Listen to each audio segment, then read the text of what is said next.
Good evening. I'll call to order the Committee of the Whole for Tuesday, June 11th, 2024. Let the record show that all aldermen are present. So first on our agenda, we've got PL 56-24 by Mayor Olean to authorize the installation of a memorial bench for retired Police Chief Michael Rudy. Mayor? Thank you. I was approached by the family of Michael Ludy. As you know, Mike Ludy was a longtime police chief. He had over 25 years as chief. He had a long career in the Olean Police Department. He started out in the Olean Police Department on June 1st, 1952. And that's the day I was born. So, and Mike was a good chief. So the family would like to honor him with a bench. So I'm bringing forth this request that the council authorize a bench. They requested that it be here around the municipal building. I think it would be nice if we put it out in front here, where the court is out there, or the plaza. I figure we could put 4 benches out there, memorial benches along the sides, not along the 2 sides. So as for the design of the bench, I think we'll have to get with, we did this once before. DPW was supposed to draw a design, but I think something along what we have on the street now might be appropriate, and we can do that. So I'm just looking for the council's permission to proceed with the family on getting that memorial bench up here for Chief Ludy. I'll open up any comments or questions. Alderman Anastasia. I agree with Mayor Rick when he said I served in the council back in the 80s and 90s with the chief, and he was an excellent department head and city figure, great police officer. I know you said you wanted to sponsor it, but I'd like to, if I could, since Mike lives in that ward, second it. Sure. So, a resolution if that's what is required. Yeah, absolutely.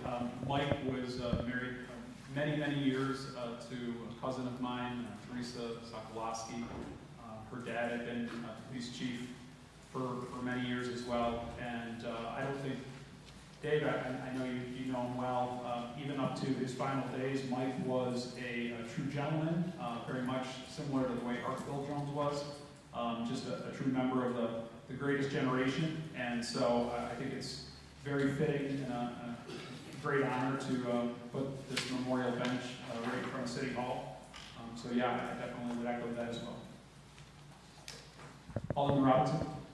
I just want to jump on and say the same. I think the city, it would be great if the city would do some type of memorial for, representatives of the community that fall into this category, whether it be police, fire, or even their hometown veterans. I think this is a great gesture, and I think we should make this a standard among those that have served and done everything they could to help others from this community, in this community. So great, whoever came up with the idea, it's a great idea. I think Alderman Robinson's onto something. It would even be kind of a nice annual tradition if the city could do something like that, is choosing someone from obviously many years. God knows we have a lot of great employees that have made an impact on the city, made a positive impact, and that would get memorialized in some way like that. So that's a great idea. We have done memorial benches in various parks, and the family said they're going the cost of the bench, so that's the way it would be here. The Ludy family is very willing to take care of that expense. All right. Seeing nothing else, I'll make a motion. Alderman Anastasia, second. All in favor? Aye. Opposed? Motion carried. And is referred to tonight's regular meeting. Next, we've got PL 57-24 by Mayor Olean to authorize the mayor to execute a professional engineering services agreement with Clark Patterson Lee for the design and engineering, Department of Health approval, and bid documents regarding the William O. Smith Recreation Center Pool Rehabilitation Project. Mr. Mayor? Yes, we've been going, the council's had many discussions on this, and this has been talked about, and it was verbally approved back a few months. We just never got the contract signed with them for the additional work to put together the engineer design and what we have to do to keep the pool going. Okay, so as we previously discussed, the idea is to move ahead with keeping the pool in conjunction with the splash park. So this will also allow us to apply for some grants, the community development located. One that comes to mind is Swims? New York Swims, yeah. Where we could apply for up to, I believe, about $250,000 to help with the renovation and upgrading at the pool. So this would certainly help with that application. Any comments, questions, Alderwoman McCall? So does this include the making sure that we look at the piping underneath to make sure, right, they were gonna, okay, I just wanted to make sure it included that before we go forward. Anything else? Seeing none, I'll entertain a sponsor. Motion is made by Alderwoman McCall, seconded by Alderwoman Forney. All in favor? Aye. Opposed? Motion carried and is referred to tonight's regular meeting. Next, we've got PL 58-24 by Mayor Ilio. The Common Council, as the lead agency, determines that the William O. Smith Recreation Center Pool Rehabilitation Project is an unlisted action, and that after full review of the short environmental assessment form, determines that the project will not result in any significant adverse impacts, and therefore issues a negative declaration in accordance with the New York State Environmental Quality Review Act. Mr. Mayor? This is one of the items that we have to complete in doing this project. Given that the footprint of the pool restoration is in the same footprint as the pool currently sits in, that we're issuing a negative declaration here. Are there any comments or questions? Seeing none, I'll entertain a sponsor. Motion is made by Alderman Forney, seconded by Alderman Benyon. All in favor? Aye. Opposed? Motion carried and is referred to tonight's regular meeting. Next, we've got PL 59-24 by Mayor Ilio to authorize the mayor to sign and submit an application for grant funding under the New York State-wide Investment in More Swimming, or New York Swims, initiative overseen by the New York State Office of Parks, Recreation and Historic Preservation, and administered by the Dormitory Authority of the State of New York for funding associated with the William O. Smith Recreation Center Pool Rehabilitation Project. Mr. Mayor? Yes, this is a new pot of money that came out this year in the governor's budget, and it made it through. So there is up to, I believe, up to $250,000 that we can apply for. We're Carrie shaking her head. Well, you want to talk on it? Sure. Okay, thank you. Sure. Recently, the governor had put out a request for interest, so I had applied for that, answered all the questions. And so, I'm sorry, Mayor, there are some changes that she had made to the program. She really dedicated a lot of money in this budget, and so she upped the ceiling on it. So ultimately, it's 80% grant now, 20% our cost. So the overall budget estimates come in around $881,000. So the city's share would be $176,000, and then the state would be approximately $705,000. That's great. It's a competitive application, and they are, the submission period opens June 13th. I've been working on it, so ultimately we could apply here if I get that finished in a couple days. What are you doing here? No, Right. Happy to be interrupted with that. Yeah, sorry. So those were some great changes that were made to the program. Great, thank you so much for that update, Carrie. That is great information, great news. We were looking at probably the last engineer estimate for the full rehabilitation, including internals and machine filters, pumps, all that, was around $800,000. So it was going to be a significant, pile of money. So this is good news, and we hopefully stand a good chance as we're pretty much turnkey, ready to go here. The engineering is already pretty much spec'd out, so we just, anyways, other comments or questions on this particular application? Seeing none, I'll entertain a sponsor. Sponsor. All right, motion's made by Alderman Benyon. I'll second. All in favor? Aye. Opposed? Motion carried. It's referred to tonight's regular meeting. PL 60-24 by Mayor Elio to authorize the mayor to sign and submit an application in the New York State Empire State Development through the Capital Improvement Grants for Pro-Housing Communities Program, as well as an application to the New York State Office of Parks, Recreation, and Historic Preservation through the Environmental Protection Fund Grant Program for Parks Preservation and Heritage for funding associated with the Marcus Park Collaboration Project. I'll let Gary talk on this. Thank you. We came before the council regarding this project in partnership with Tandem. So the CFA has opened in May. Applications are due July 31st by 4 p.m. So I had gone into the CFA resources and read about the various programs. It was very beneficial for us to become a pro-housing community because that opened us up to that pot of money, the CIG for the pro-housing communities. There's 40 million available statewide. Of course, it's going to be quite competitive when all of these grants are. So ultimately, how I worked this out in the budget, it's approximately $2,058,000. I would be applying to Parks for $500,000. In Tandem has their $600,000 share fundraised and committed.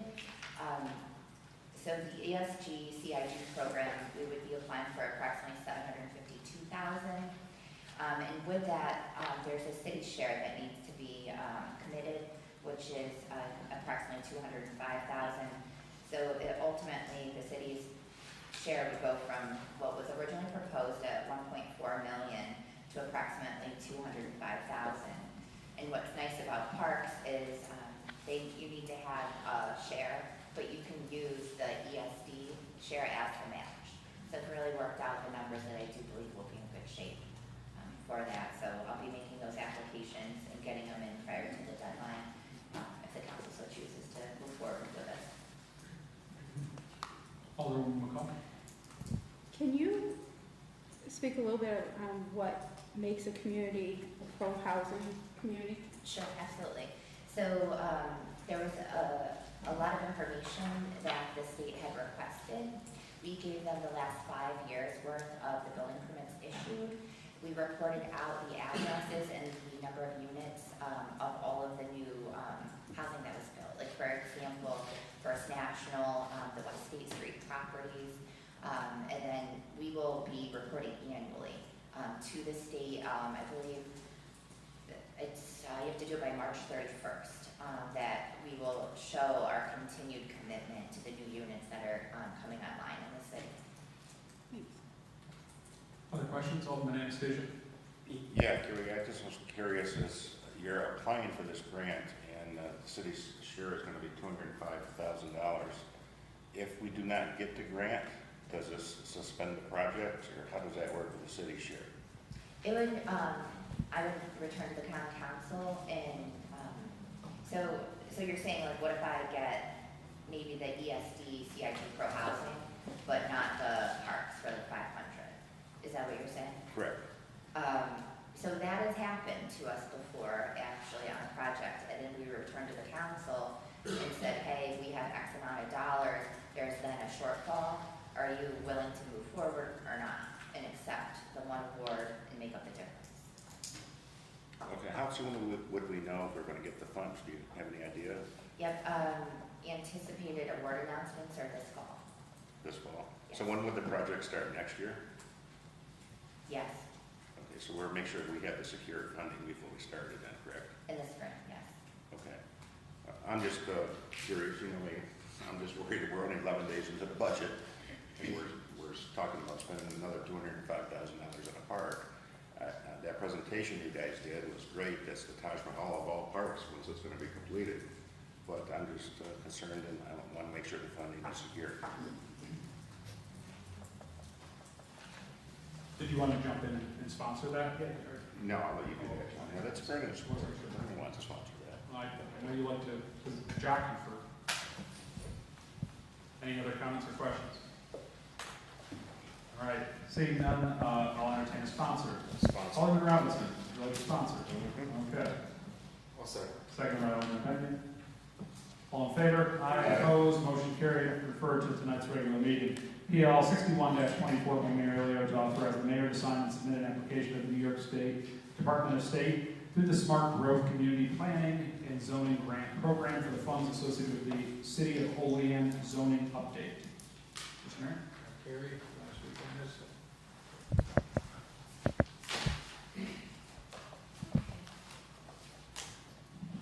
With this, one of the priority projects that's coming out of our comprehensive development plan that we are creating, it's 2025 to 2045.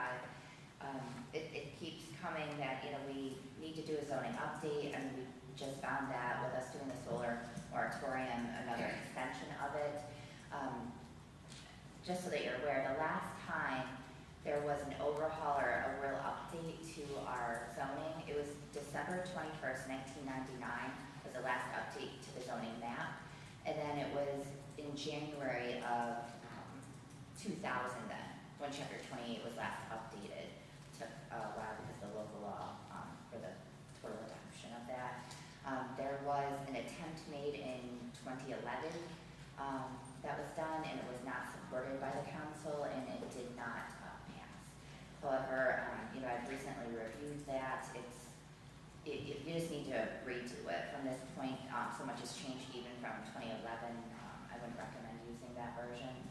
And this is Smart Growth Principles. It's really the basis of our comprehensive development plan as well. I'm recommending applying up to $150,000. And I'm not asking for a cash match. There's a 10% match requirement. However, I'd like to do that with an in-kind tracking our hours on the project. Okay. Any comments or questions? Seeing none, I'll entertain this council. All right, motion is made by Alderman McCall and second by Alderwoman Forney. All in favor? Aye. Opposed? Motion carried is referred to tonight's regular meeting. Next, we've got PL 62-24 by Mayor Elio to authorize the city auditor to bond for the Walker Olean Phase 4 South Union Street project.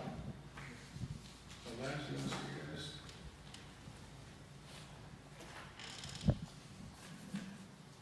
So with that being said, I will contact Maggie tomorrow and have her put something together for us, the band for festival. Questions? All right, so I have a question. So I sent out an email on Monday regarding some feedback on this particular project. Obviously, I think it's wise for us to ban for the full amount. But I also was questioning as far as the banning needs, as it's cheaper to ban collectively rather than at different times. Has a decision been made whether or not to include any funding for the splash park in the ban at this time, or not? It would be a good thing to do that because that would be one cost instead of three different costs. But the only thing I do not have the final numbers for the splash park or the Norwich project. And that's understandable. That's fine, but based on our previous conversations, the fact that when was Maggie's deadline as far as when we need to have everything to her by? It's the end of this month because we're looking at a ban in July. Could we hold a phone call with her? Because what I just want to make sure that we know is the cost to go out to ban, if they were to happen at separate times, because it's my understanding, based on our last conversation, first of all, that if you have an engineer's estimate, that you can go out to ban for that money, which we have. And second of all, if it's a significant amount, $50,000 to go out and ban, then it behooves us to do it in one swoop rather than in multiple Okay, I'll get the finances. So I would appreciate it if we could have a call with Municipal Solutions. Yeah, what's the That's the way, yes, you're right, John, that's the way it's been with them in the past. They encouraged us to ban all at once, attorney's fees. So I just, if we could coordinate something, I'm available, I'm sure Sonia's available, we could make something happen. I would just appreciate it if we could get a call scheduled. I'm fine supporting this because yes, we need to ban for this, but I would also like to discuss the inclusion of what we know at least. We know it's gonna cost money and we have an amount. So I think it's worth the discussion. Thank you. Anything, any other comments or questions on this? Leo? Seeing none, can I get a sponsor? I'll make a motion. Can I get a second? Second by Alderwoman Forney. All in favor? Aye. Opposed? Motion carried. Referred. One opposed. Motion is referred to tonight's regular meeting. I'll make a motion to adjourn. Can I get a second? Second by Alderman Robinson. All in favor? Aye. Opposed? Motion carried. We're adjourned. At this time, I'll call to order the regular meeting of the Common Council for Tuesday, June 11, 2024. Will the clerk please call the attendance roll? Alderman Benyon. Here. Alderman Panis. Here. Alderwoman Forney. Here. Alderwoman McCall. Here. Alderman Robinson. Here. Alderman Anastasia. Here. And President Crawford. Here, please rise for the invocation and pledge allegiance.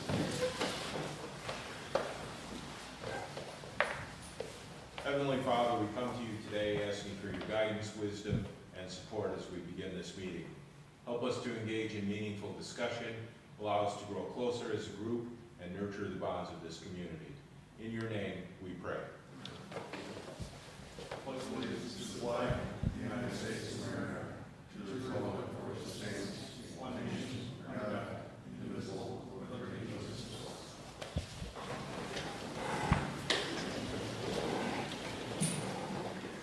Reading, correcting, and approval of the minutes of the previous regular meeting. The regular meeting of the Olean Common Council was held on Tuesday, May 28, 2024, at 6:05 p.m. Present were Alderman Crawford, Benyon, Panis, McCall, Robinson, and Anastasia. Alderwoman Forney was absent. I'll make a motion to approve the minutes of the previous regular meeting. Can I get a second? Second by Alderman Benyon. All in favor? Aye. Opposed? Motion carried. Committee reports and unfinished council business. None. Communications from the mayor. Yes, thank you. I have a couple of scholarships at the, every year I use the donations from doing weddings, marriages, to give scholarships to give scholarships to Olean High School students. In prior years, it was also available for Walsh graduates also. So this year, I think we have Autumn Milks here. Got a scholarship for Autumn Milks. Autumn will graduate Olean High School and will attend Jamestown Community College to study business administration. She enjoys gardening, camping, and reading. She is also a dual enrolled student in JCC. Autumn works for the Olean Recreation Center and is a seasonal employee of Coles. So Autumn, and the latest works is the scholarships are $250, and all they have to do is complete their first semester and provide us with proof, and we'll cut them a check. So Autumn, I'll give you this.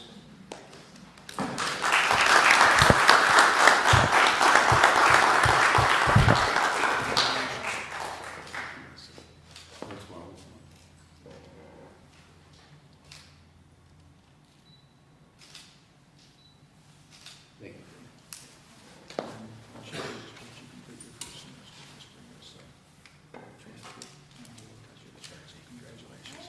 Thank you.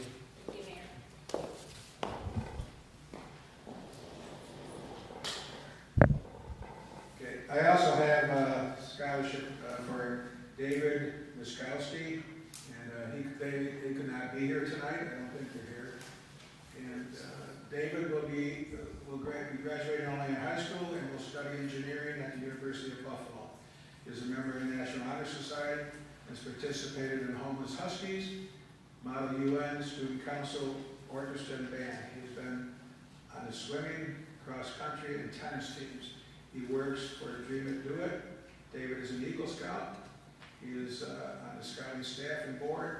He owns a business and works for the Olean City Schools. So I want to congratulate David. We'll get him this certificate at another time, so.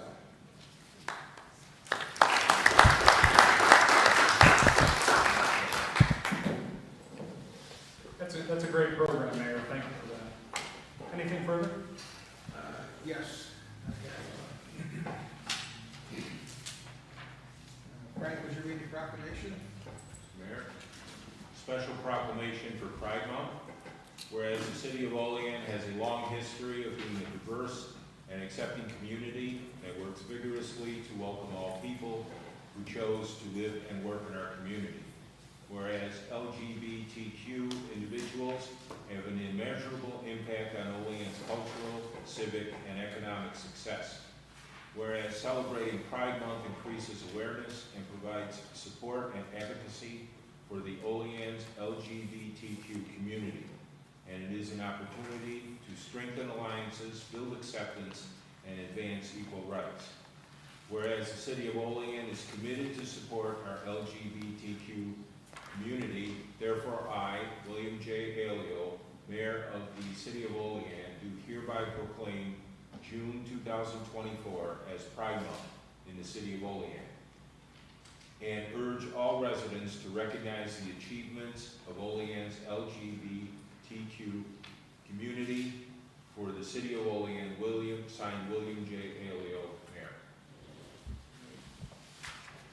I thought we were going to have someone here to present this to, but I see not, so I will make sure this gets presented to a representative of that community. So. And then I have an announcement of a retirement. Scott Graham with the Olean Police Department. Scott will be retiring on July 10th, 2024. Scott is a 22-year veteran of the Olean Fire Department, and he is retiring, and I wish him good luck in his next endeavor. So Scott has been a good employee for the City of Olean, and we appreciate his efforts. Lastly, as many of you are aware, Tom Barnes passed away last week, leaving behind a legacy of public service and dedication to the community through his love of music, strategic planning, and development, while securing millions of dollars in state and federal funds for multiple projects and not-for-profit throughout the regions. He was a board member, friend, and an incredible wealth of knowledge. We'd like to take a moment to reflect on Tom's achievements and say thank you. Tom was appointed to the Olean Planning Board in December of 2002 by former Mayor Bill Quinlan, and served 3 7-year terms as chairman. He served on various boards and committees, including Brownfield Redevelopment Committee and Comprehensive Development Planning Committee. Tom authorized multiple significant strategic planning documents. Tom was an intricate part of the creation of the Southern Tier Extension Railroad Authority, and also served for many years as a corporate secretary and project manager.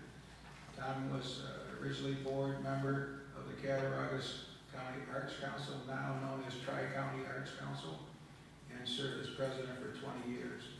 The Cattaraugus County Arts Council Lifetime Achievement Award was also known as the Thomas Barnes Lifetime Achievement in the Arts Award. Tom was awarded the Brooks Patterson Community Leadership Award by Cattaraugus County in 2009 for his outstanding leadership and years of service in planning, development, and arts in the Southern Tier region of New York State. Tom will be greatly missed. We thank Tom for his continued dedication and for sharing his wisdom and experience with us. So, that's all I have, John. Thank you. Okay. Thank you, Mayor. Miscellaneous communications? None. City official reports. Monthly report of the city auditor, month ended May 2024. Financial summary report as of May 31st, 2024. Proposed legislation or referrals? PL number 56-24 by Mayor Alio, referred to Committee of the Whole Tuesday, June 11, 2024 by Council President. PL number 57-24 by Mayor Alio, referred to Committee of the Whole Tuesday, June 11, 2024 by Council President. PL number 58-24 by Mayor Alio, referred to Committee of the Whole Tuesday, June 11, 2024 by Council President. PL number 59-24 by Mayor Alio, referred to Committee of the Whole Tuesday, June 11, 2024 by Council President. PL number 60-24 by Mayor Alio, referred to Committee of the Whole Tuesday, June 11, 2024 by Council President. And PL 61-24 by Mayor Alio, referred to Committee of the Whole Tuesday, June 11, 2024 by Council President. Sorry, one more. PL number 62-24 by Mayor Alio, referred to Committee of the Whole Tuesday, June 11, 2024 by Council President. Okay. At this time, I will give an opportunity to the Olean to make a statement at this time. Olean McCall. So kind of, Mayor had mentioned Pride Month, but just to let everybody know that Pride in the Park will be held on June 29th at Vets Park. So everyone is welcome. There'll be vendors there, etc. So, and there should be some stuff posted on social media. And then I just wanted to say congratulations to St. Mary's, who had another wonderful festival. I know I saw the mayor there and stuff, and our Jen Forney did a great job as chairman, co-chairman there. So I just wanted to say it's a, even though it's in front of my house and it's loud and something fell off my wall, it's a wonderful festival, and they do a lot for our community. So Okay. John, Yes. Jack. Alderman Benyon. what is the status on PL 5124? On May 28th, it was referred to the regular meeting Tuesday, June 11th, for resolution by council president. Is it like, First resolution. Hmm? The very first resolution. oh, okay, I was looking at the wrong number. We got it, John. It'd be 56. Yeah, they don't know his job. Yep. Resolution number and PL number. Okay. Anything else? All right. Will clerk, please read the public comment statement. The public comment portion of the Common Council regular meeting is established to provide members of the community with the opportunity to publicly state their views, voice their concerns, or to provide input pertaining to any issue affecting city government. Additionally, the mayor, Common Council members, and city department heads encourage any person with questions to contact them at their offices. Okay. At this time, I will invite any members of the public to approach the podium, state your name and address, and you'll have up to 5 minutes.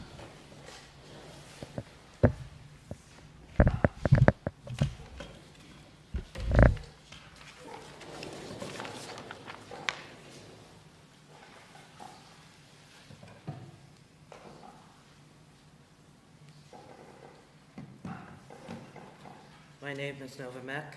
I live at 321 South Berry Street. I am here once again over the same matter as before. The sidewalk in front of the brewery continues to be unsafe. At its worst so far this year, the sidewalk was nearly impassable even by able-bodied pedestrians. It has now been trimmed back some, but not fully. As I have said at nearly every turn, I need the full width of that sidewalk for my grocery cart.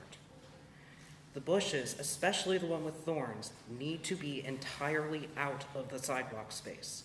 This has not happened. In fact, there has been more growth, and yet another bush is within that footpath. I have been more than what I believe to be patient and waited a reasonable amount of time for help. I have asked both the owner of this business and the city for help.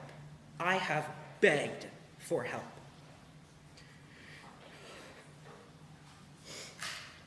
I have asked time and time again, and for the most part, I have been ignored.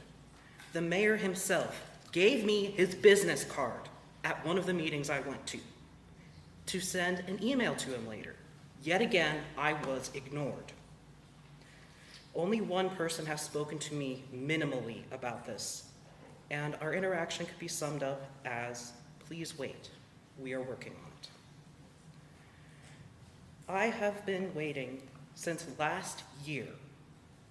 The first time I came to a public council meeting about this was months ago. How long do you need? I have said before that this issue is actively causing me injury. I have been to urgent care one of those times for one of the worst cases of this. Every day I struggle to take care of basic needs because of the cumulative injuries caused by this matter. The owner of that business has consistently failed in his duties as a property owner. I have spoken to neighbors and former residents. They are all angry over this lack of care. I am not the only one who has had to dodge this man's plants over and over and over. I will yet again remind everyone that this includes thorn bushes, with some of the largest thorns I have ever seen in person. They are about 1/2 inch long, and there are lots of them. The owner of this property has continually failed. The city has continually failed. And so now I ask the public, to anyone who can hear me, this is a public cry for help. I need help. My body is being actively ruined by this. I already suffer from chronic pain, and it has never been this bad before. My back and my wrists have received what I now believe to be permanent injury. I have not been able to seek medical attention for most of this. My experience throughout everything has been a slow and painful ruination of my ability to do anything. My quality of life is being murdered, slowly and painfully, by a death of 1,000 cuts and many more pounds than my back can safely carry, and the city is complicit. And to the city, why has it taken you this long? Why is it continuing to take this long? I demand an explanation. Were my messages last year lost? Was this a communication error, or is this a case of discrimination? This has taken so long that you have lost the services of an award-winning volunteer from a nationally recognized service. I was excited to move here. I wanted to make a difference. And instead you have ruined me. If this is how you treat your citizens, it is no wonder to me that nearly everyone who I have talked to has said that this city is a terrible place to live, and they actively want to leave. I have lost all faith in this government, and especially in this council. Enforce your codes, and let me live what little functional life you have left me with.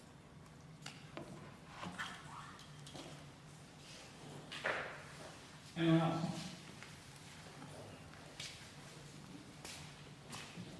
Hi, Council. My name is John Dahlgren, and I own and live at 1324 North Union, which I've spoken with you all about for months. In putting in the handicap sidewalk, you failed to have it done correctly, and that has caused, to say the least, problems. The latest end of this is Bill Aleo told me to get him some quotes on it, and he still hasn't gotten back with me 2 weeks ago. Jason Furness, you are the one that had the right answer when they made a mistake and they tore out that corner, which clearly is the end of a floodplain in our town coming up from the river at the end of North Union and East Pine. That work is only $4,000 to $5,000 worth of work, but it needs to be done. By the way, Mr. Caputo, when I came and dropped off the request for your insurance company I waited till the last day because I had hoped that the city, through Bill Aleo, would come up with a solution. When they did not, I filed the N90 claim, and you filed that a day later, which led your insurance company to tell me that I hadn't filed on time. I would very much appreciate it if you would get this work scheduled, since I got the requests that Bill Aleo asked me to what it was going to cost. This is a matter of $4,000 or $5,000, but given the fact, in an effort to quickly and inexpensively, according to Mr. Crandall, our city engineer, to put this in, it seems that the city completely neglected the due diligence process where they looked at floodplain maps, and this would have been cheap if Long and company could have done it at the time. I'll be done here, but I would greatly appreciate it if Bill Aleo would come up with an answer. And John or Jack, you mentioned to me that you were not going to defend either me or the city in this case. Bill Aleo has told me he's talking to you about it, and your assistant has also mentioned that too. Help me out here, gang. Address the council, sir. I too am disappointed with the council's lack of reverence to mistakes that were made. These don't become huge errors until they're compounded with bullying and harassment and the continuously yelling of your people when they are not doing the work that they need to do for your citizens and taxpayers. Please, please, please have somebody get a hold of me about what we're going to do, because the last thing I want to do is file a lawsuit that will anger you, because where I cannot get defamation, I certainly can charge you for every hour I have had to come and talk to you. And as wonderful a legal counsel as you are, Address the council. they're on that side of the block, John. I'm addressing the council. Please, please, please, please, please ask Mayor Aleo why he keeps putting this off, and why on earth he needs to speak to the John Long Company again after 8 months. It seems like procrastination and, quite honestly, bad business at a municipal level. This is a great community. I have made the commitment to be here for the next 15 or 20 years. Your 5 minutes is up, John. Thank you. Anyone else? Hello again, Glenn Wall, 9346 Sawmill Run Road, Little Valley, New York.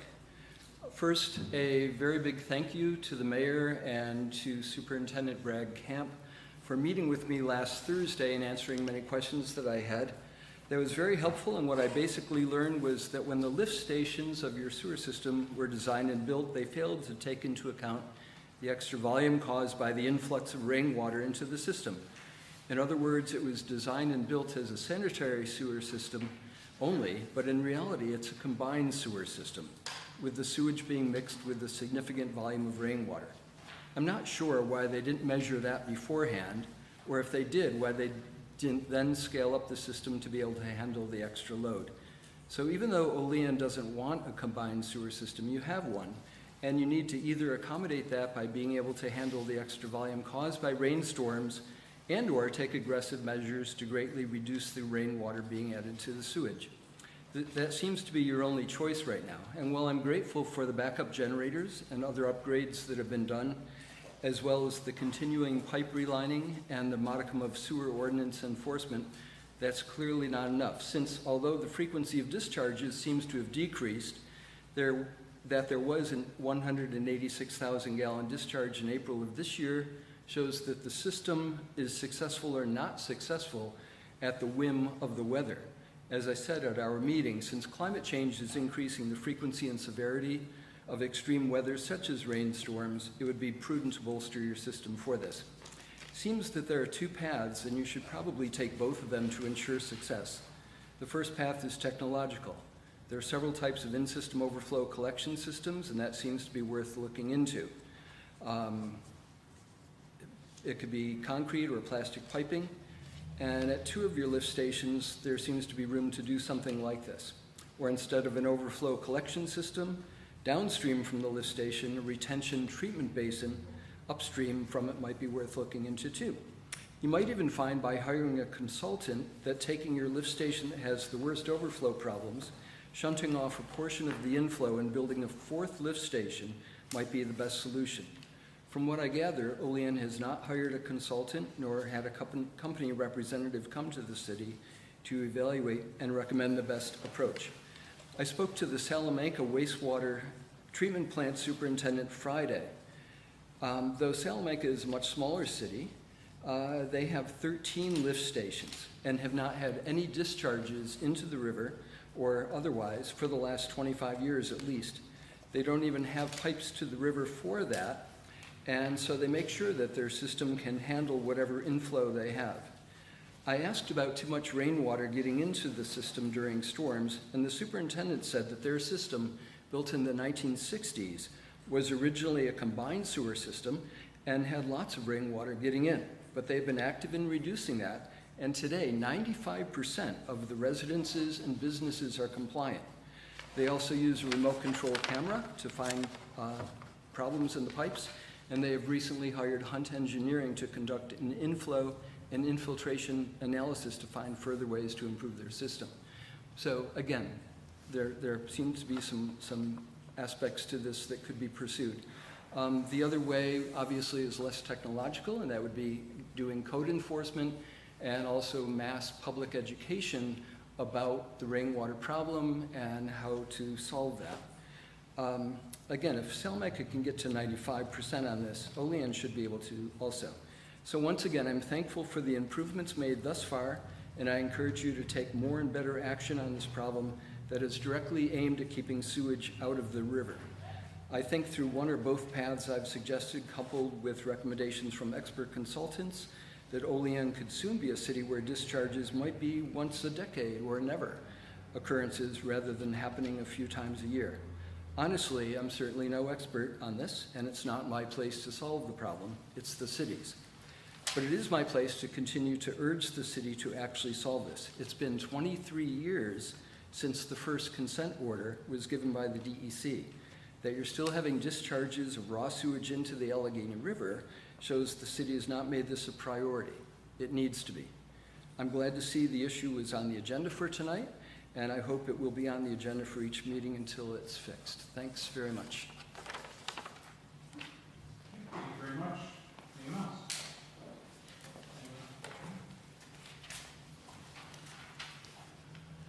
I'm Rick Snyder. I live at 206 King Street here in Olean, New York, and been a resident of Olean since 1984. And I'm also speaking about the sewage discharge into the river.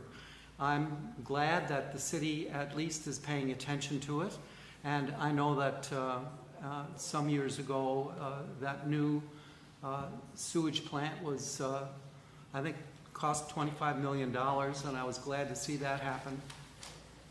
And I also suspect that there may be cheaper ways than simply spending the money to separate the sewage system from the storm system. And I was dismayed to read in the paper that the Senecas are so upset with our discharge of raw sewage into the river that they threatened to sue the city. I certainly don't want to see that happen. And I also think that if Salamanca can manage to have an adequate solution for their sewage problems and storm runoff, that I'll bet we can do the same. And I hope that the council will actively and urgently pursue investigations for a reasonable costing solution to the problem that we're experiencing. Thank you. Anyone else? Good evening, everyone. Thank you for your service to Olean, to our community. My name is Paul Petruzzi, 417 East State. I'd like to address a couple of issues, one general, one specific.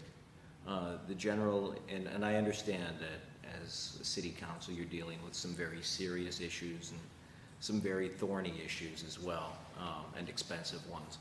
And not to add to it, but generally I think that there's a real problem with home ownership in the city by residents as opposed to home ownership by landlords and companies and folks that don't actually reside in the homes that are owned.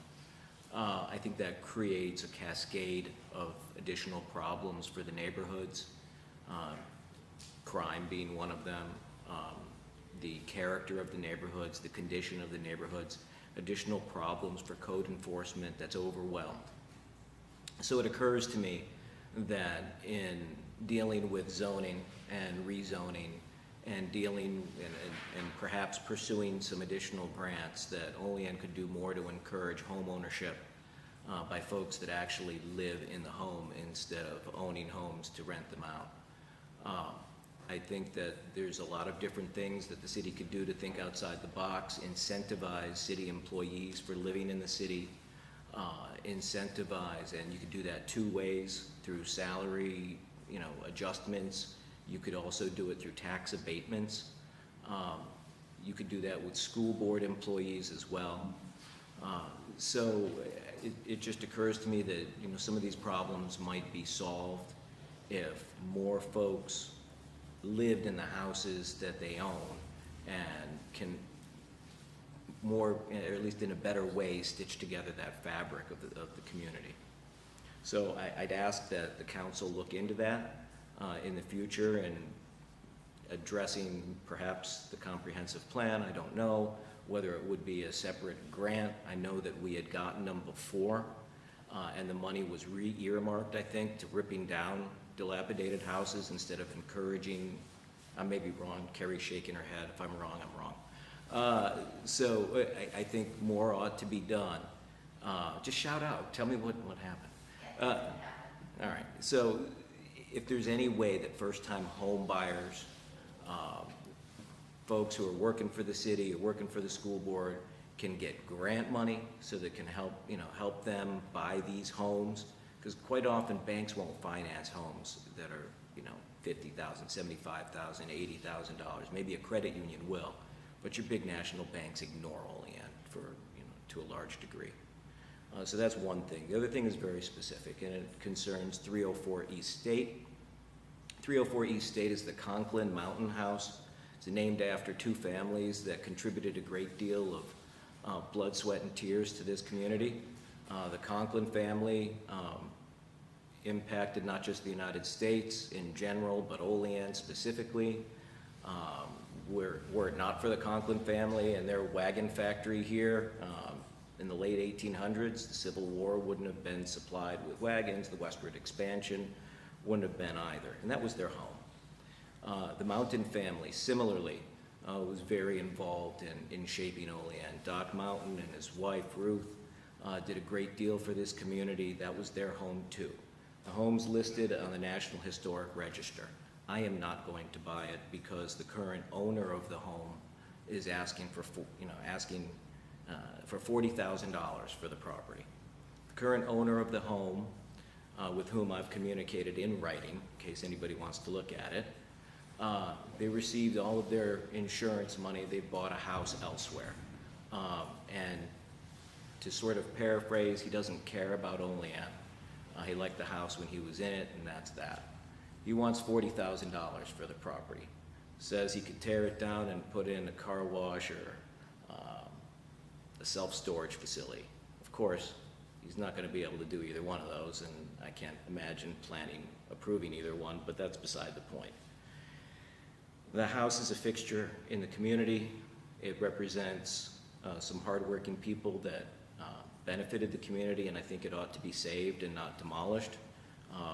It's structurally sound enough to restore.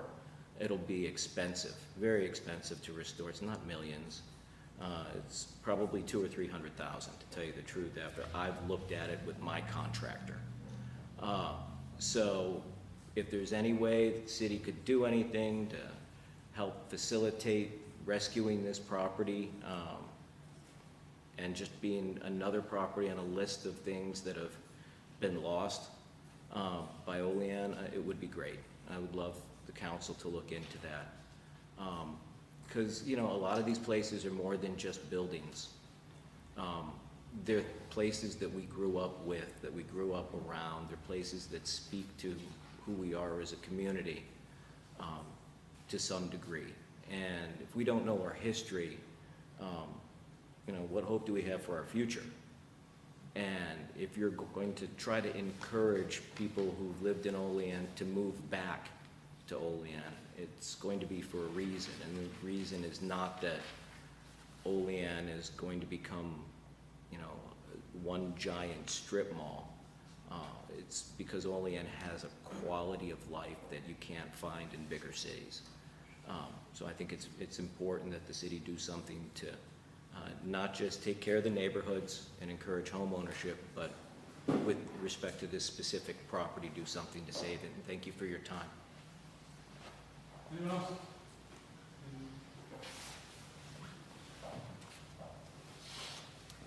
So I'm Brenda Snyder. I live on King Street.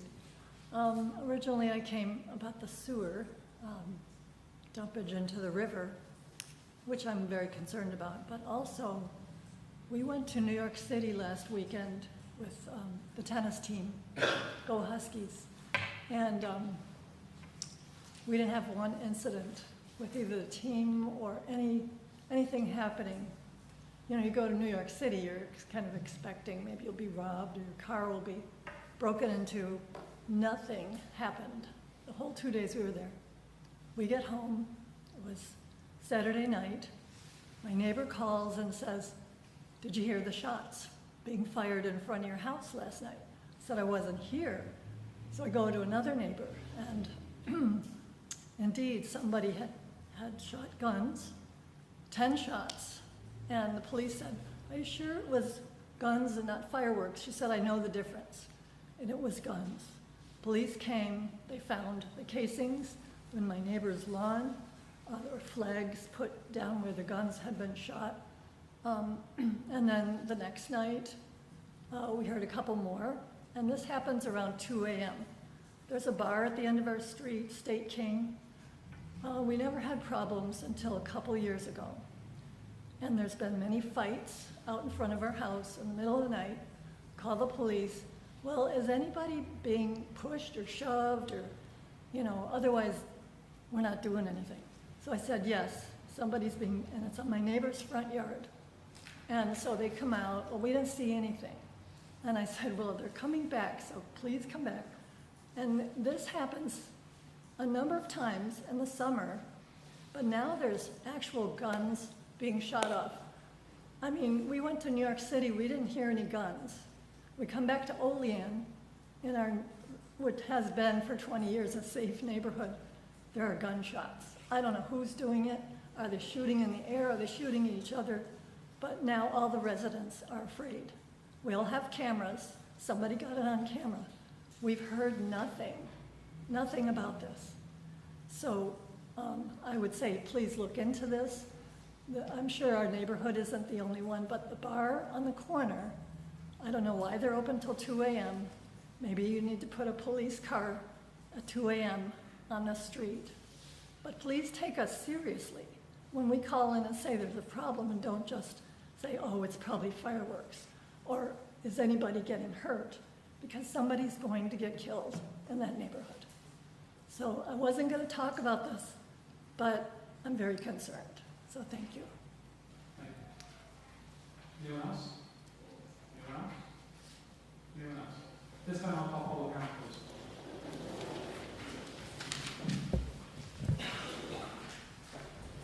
Finance and bills, resolutions. Resolution number 56-24, PL number 51-24, to amend the City of Olean Code of Ordinances, Section 24 to 134 and 24 to 135, to restrict parking on Paragon Avenue. All right, we talked about this in committees. Comments, questions? I'll entertain a sponsor. Alderman Benyon, I'll go ahead and second. Will the clerk please call the roll? Alderman Benyon. Yes. Alderman Panis. Yes. Alderwoman Forney. Yes. Alderwoman McCall. Yes. Alderman Robinson. Yes. Alderman Anastasia. Yes. And President Crawford. Yes. Resolution passes unanimously.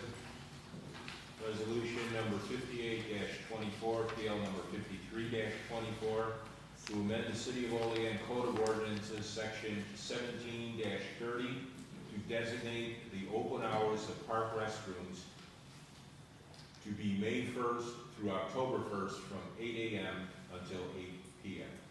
All right, we talked about this too in committees. Any comments or questions? I just have it. Yeah, Mr. Mayor. I have a real concern with franchise, as Alderman Robinson pointed out. It's not, the doors going into the restrooms are not on the outside. You have to go into the building and then enter the restrooms. So I'm not sure what we can do there, but I really have issues, safety issues with the way that's set up. So I just want to point that out.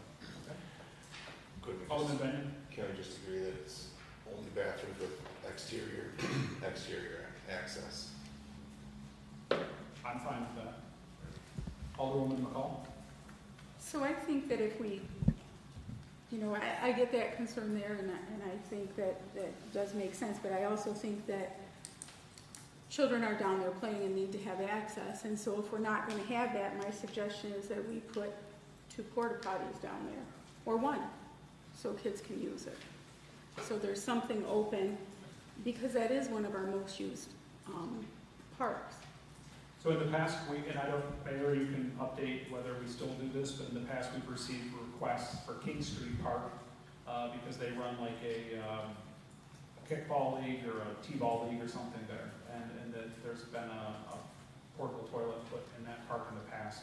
Would you have any reservations about that, Mayor? I do not know. That seem like a fair compromise then?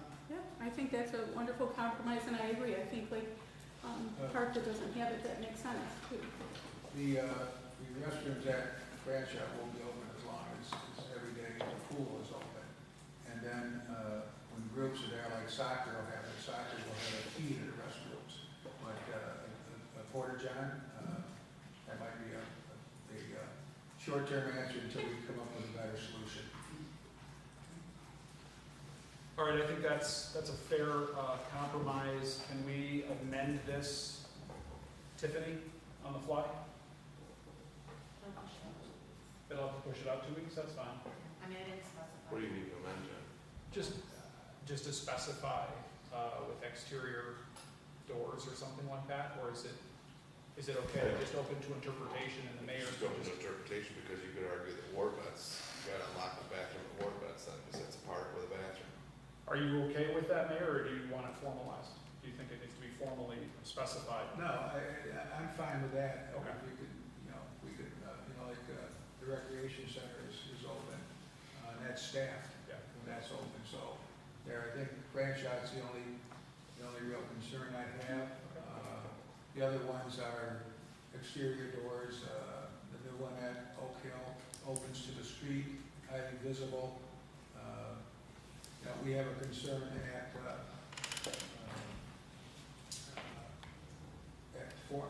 Fornes, because those doors are, the one is on the backside, but there's a lot of traffic down there, so I'm more comfortable there than I would be.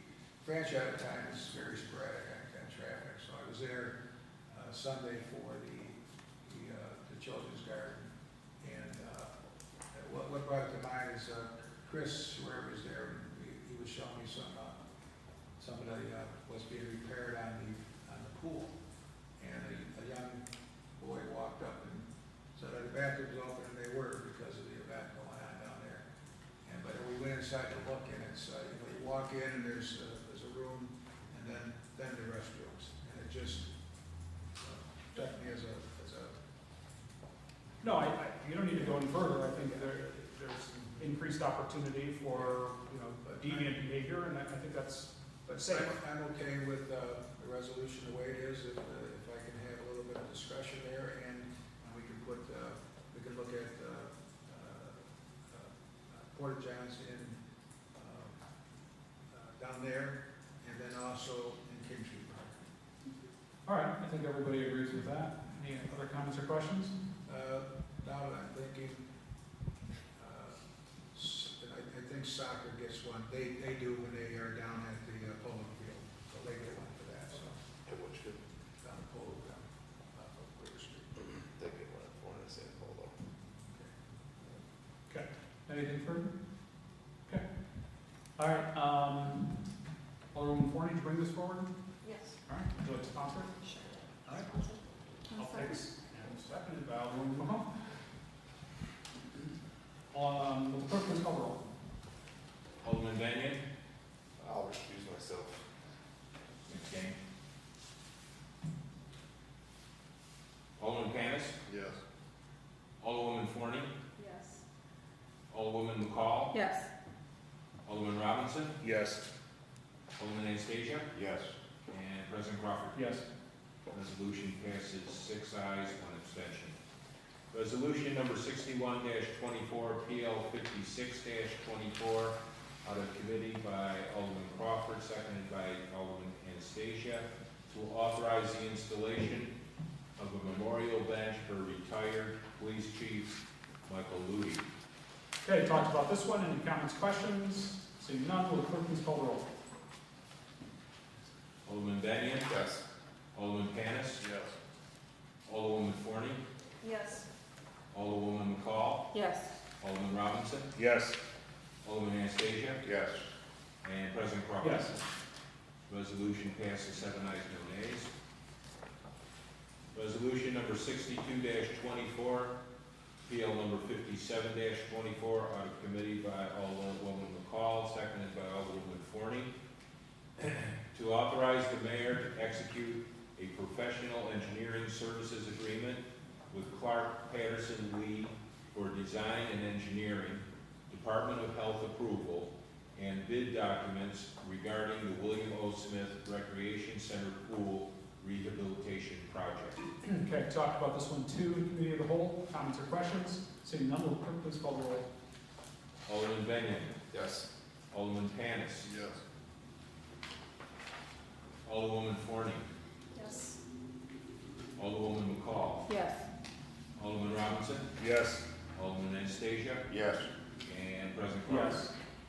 The resolution passes 7 ayes, no nays. Resolution number 63-24, PL number 58-24, out of committee by Alderwoman Forney, seconded by Alderman Benyon, that the Common Council as lead agency determines that the William O. Smith Recreation Center Pool Rehabilitation Project is an unlisted action, and that after full review of the short environmental assessment form, determines that the project will not result in any significant adverse impacts, and therefore issues a negative declaration in accordance with the New York State Environmental Quality Review Act. All right, comments or questions? Seeing none, will the clerk please call the roll? Alderman Benyon. Yes. Alderman Panis. Yes. Alderwoman Forney. Yes. Alderwoman McCall. Yes. Alderman Robinson. Yes. Alderman Anastasia. Yes. And President Crawford. Yes. Resolution passes 7 ayes, no nays. Resolution number 64-24, PL number 59-24, out of committee by Alderman Benyon, seconded by Alderman Crawford, to authorize the mayor to sign and submit an application for grant funding under the New York statewide investment in More Swimming, Nice Swims initiative, overseen by the New York State Office of Parks, Recreation, and Historic Preservation, and administered by the Dormitory Authority of the State of New York for funding associated with the William O. Smith Recreation Center Pool Rehabilitation Project. All right, comments, questions? Seeing none, will the clerk please call the roll? Alderman Benyon. Yes. Alderman Panis. Yes. Alderwoman Forney. Yes. Alderwoman McCall. Yes. Alderman Robinson. Yes. Alderman Anastasia. Yes. And President Crawford. Yes. Resolution passes 7 ayes, no nays. Resolution number 65-24, PL number 60-24, out of committee by Alderman Robinson, seconded by Alderman Benyon.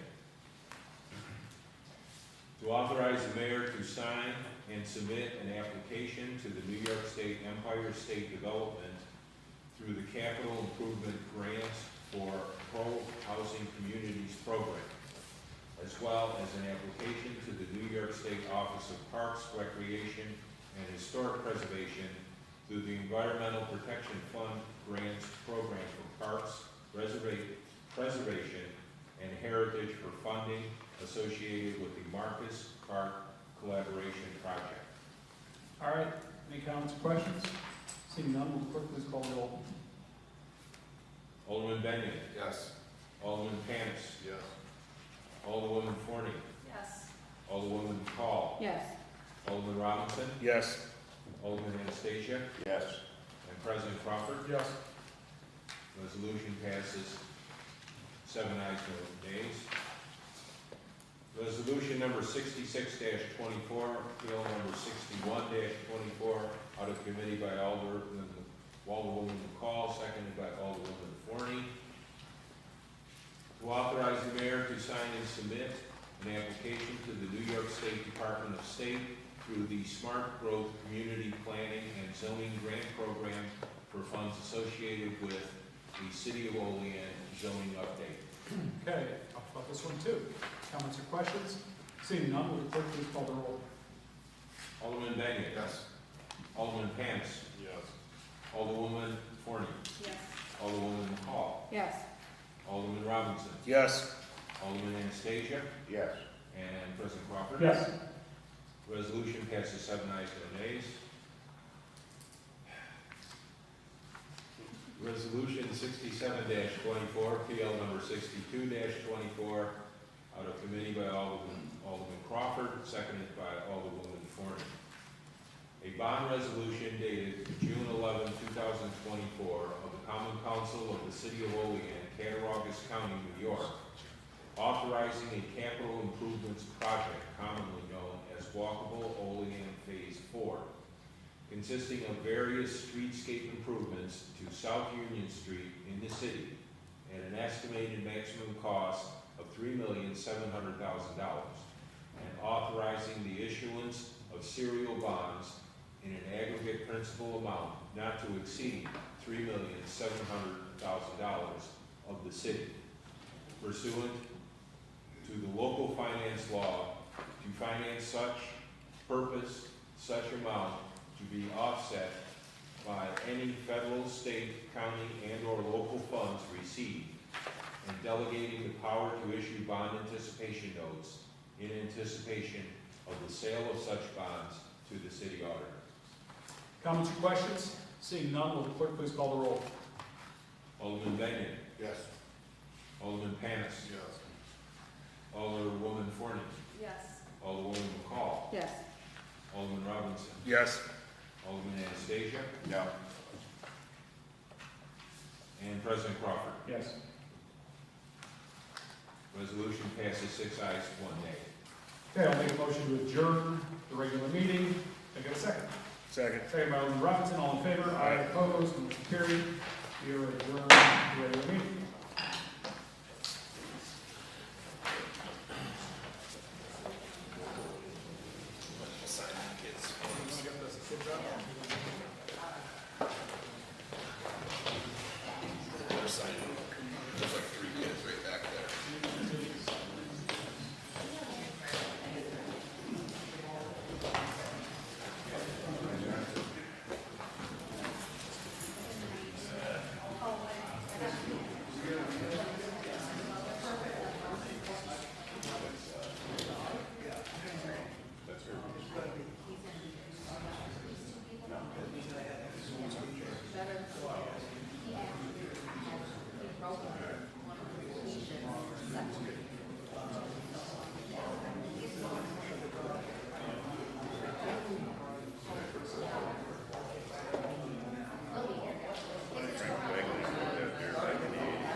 mic still on?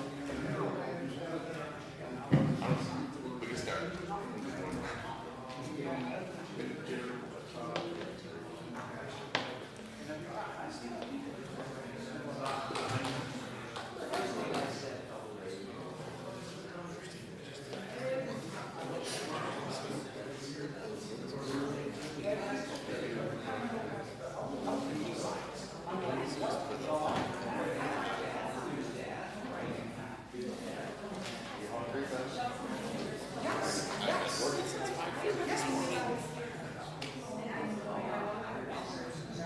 Well, the good thing would be to donate it back.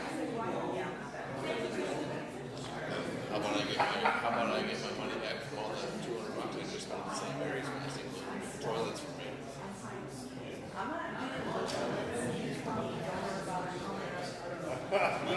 We go up there and spend. Nice of us.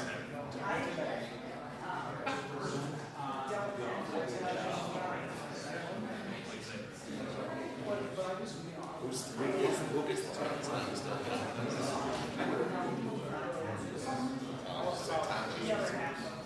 He's doing it for a kickback.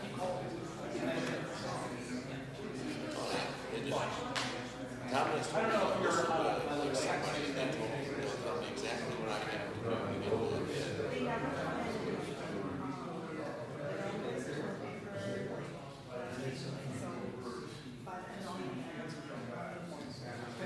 And I don't, the interesting too is I don't, Tom has just called me.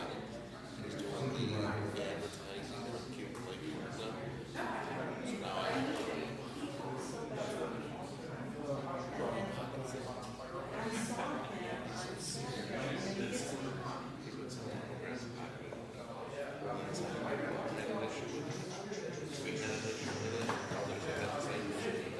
he told me that something like that, that all of a sudden he forgot to check it made out of $2 million. He always has to check it out to his agency. I don't know the tax right now, but I pick it up and I have to make it out so it's not a problem. Why do you have to filter it through your analysis? Oh, I know why.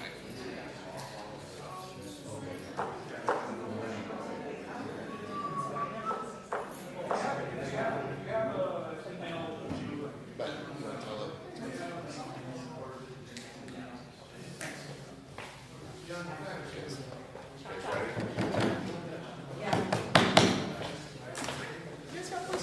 Yes. Oh, I'm sick to do. What the heck? Yes. Guys, Hit the gavel, get everybody moving along, get them out, let's keep going. Understand that's public. That's it.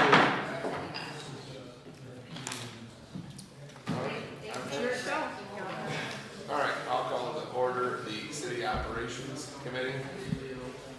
Let's see, he's here. Everybody is here. Approval of the minutes from Tuesday, May 21st. I'll make a motion for acceptance. Can I get a second? Second. By Alderman Robinson, all in favor? All right. Opposed? There's no unfinished business. And under new referrals for consideration, Irving Parkway, which Alderman Robinson asked to have placed on here. All right, the city has unimproved roads where the residents are, I guess they're responsible, or they share a responsibility of these roads where they have pavement or partial pavement. This particular one, Irving Parkway, the residents have asked at least 2-3 years in a row about some type of updating, at least on the part of the city. I know they've requested to have the road paved, which that can't happen, or at least there's a process for that to happen. So with the council discussing, I can't remember the name of the street now, but the one that we just passed, the no parking. Paragon, with discussing laying down mills in certain spots on that road, I figured, is it possible that the city can lay down mills on this particular road? I provided a picture, one per table, so that you guys would have an idea. I also sent an email with 2 pictures of a closer view of some of the potholes, some of the uneven pavement on the shoulder of a street. The street itself, the view that I have in front of you is just starting from 12th Street, looking towards 11th. And you can see the ruts that are in the road. And all the residents are asking is that we can do something to basically even out or level that out. I don't think that's a big ask. I think that's an easy fix.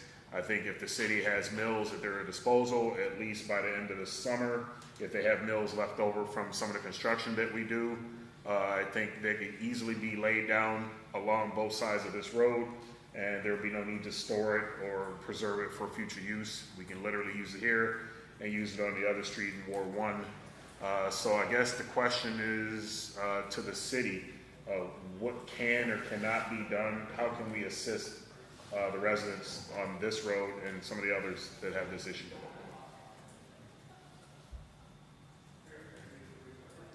I'll have a conversation with DPW Director tomorrow or this week about that and see if we can come up with an answer for you. Okay, so is it possible to get an answer either via email or we can just come back and at the next committee meeting with some type of answer or solution? I'd say put it on the agenda for the Okay. next committee meeting, and I'll try to get down there and take a look at it and see if we have an answer. All right, thank you very much, Mayor. Tiffany, you got that, just to put on for next one? Okay. Anything else on that? All right, no committee reports. I will make a motion for adjournment. Any second? Second. All those in favor? Aye. Okay, I'll call to order the Finance Committee meeting for Tuesday, June 11th. Make sure that all aldermen are present. Approval of the minutes from previous committee meeting, Tuesday, May 21st, 2024. I'll make a motion to approve. Do I have a second? Second. Okay, all in favor? Aye. Opposed? Okay. Unfinished business, capital fund reviews. So thank you, Liz, for joining us there. And we have some papers you've left for us, I see. Yes, I did.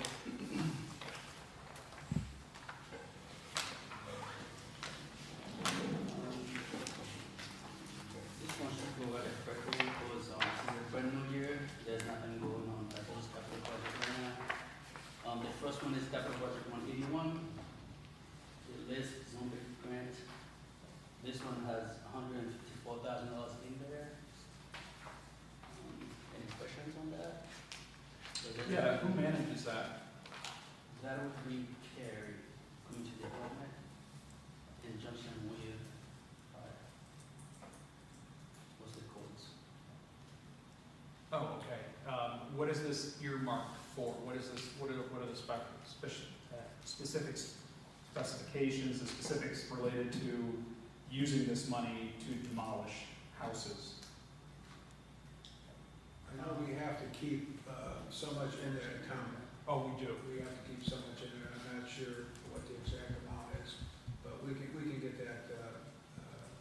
I wasn't sure what. Could we get some definitions as to what this money is used for and Yeah. when it can be used? It's vaguely recall. Yeah, it's. Is this something residents apply for, or do we No, have the no, discretion to If you use? recall, we got this grant back a few years ago, Yeah. and we were able to upgrade the computer systems in code. We got the new program for roads. We got the new, so they could take the iPads out in the field and do things that way. That was this grant here. Okay. And then we got the second round of this grant also. And there has to be so much kept in this grant. So I'll have, But I think it's Carrie. yeah, Carrie and Ryan, I'll have them give you all these specifics on that grant. Okay. On that capital fund. Great, thank you. Could you find out, Bill, can that be used for anything having to do with the vacant property legislation that went in? I think that's part of it also. I know that this was said a couple years ago, and that's a new, Yeah. that we just did, but can we use that Yeah, for any remediation? yeah, we'll talk to, I know we were able to, we have Mike Morgan now doing Oh, yeah. some, that's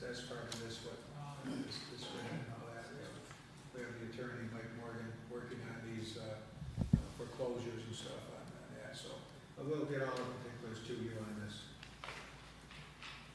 Okay. Any questions on this one? Okay, thanks, Len. The next one is capital budget 185, street pruning and removal. There's a balance of $33,000 in there. We haven't used anything for purposes.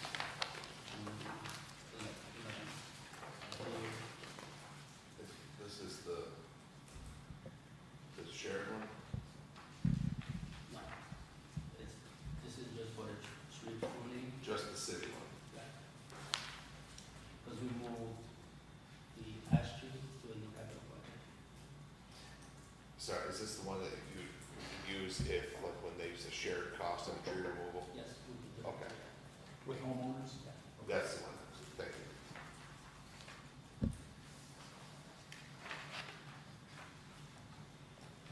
Next one is, any more questions, Simon? Oh, any more? No, I don't have anything. Next one is capital budget 186, odds buses. There's a whole $2.63 in there. Don't go crazy with that.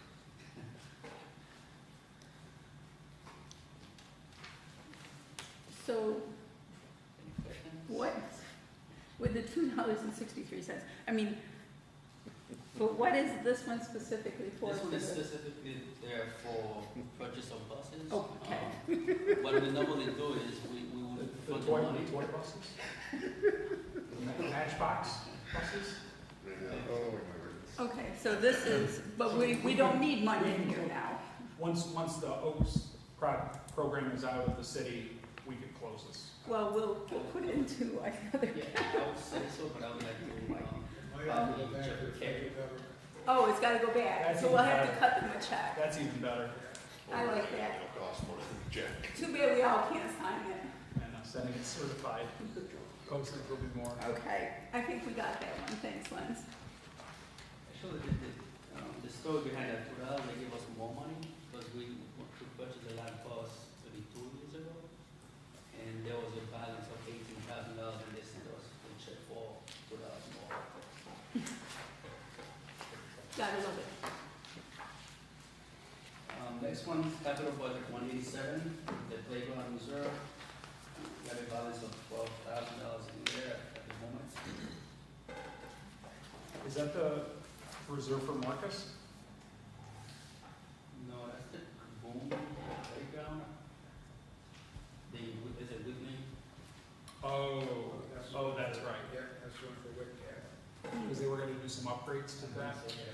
Okay, that's right. Shade structure or something on it? Yeah. And that money was moved in there last fiscal year. Yep, just gotta remind us here, Lens. And the next one is walkable in phase 2. That project is done, it's complete, and we're still waiting for one more reimbursement. Once we get that reimbursement in, then that project can be closed after. So, and Ryder was supposed to get it done when he was here. Walkable 2, is that Main Street? Yeah. Okay, thank you. And next one, 192, for the CNDO CAT program. We have $5,000 in there, used for anything in the future. What was that, what's this one for? Trap litter, Travel motor, that's the other. backstage release. Oh, I'd like to get that on a future agenda. It's been a number of years since we've really had a dedicated team working with the city on that. I think, although the calls ebb and flow, we still have a feral cat problem that's in the city. And I would appreciate working with the council and the mayor on this. Bill, what do you think? Yeah, I think there may have been, we've been working with the SPCA has been working with us, and that may be our fault. We may have been paying them out of the wrong account. Maybe There's one in the budget, right? There's a line item in the just budget. paying out of them and not using this account, so And we'll have to check. either or, it doesn't matter. Mhm. But have we been working with them this season at all? Yeah, a little Already? bit. Not as much as we'd like, but a little bit, so. Tiffany, could we get that on a future agenda, please? TNVR program. I know Alderman Benyon has some good ideas for it. I got some too. We got a letter that had some too.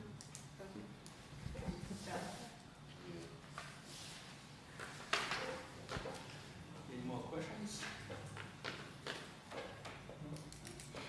Next one is capital budget 193, the Washington Street water line project. This project is also done. The building is still open, it's because we still have a ban on that project. I'm hoping in the near future that should be converted to a bond, then we could close that one.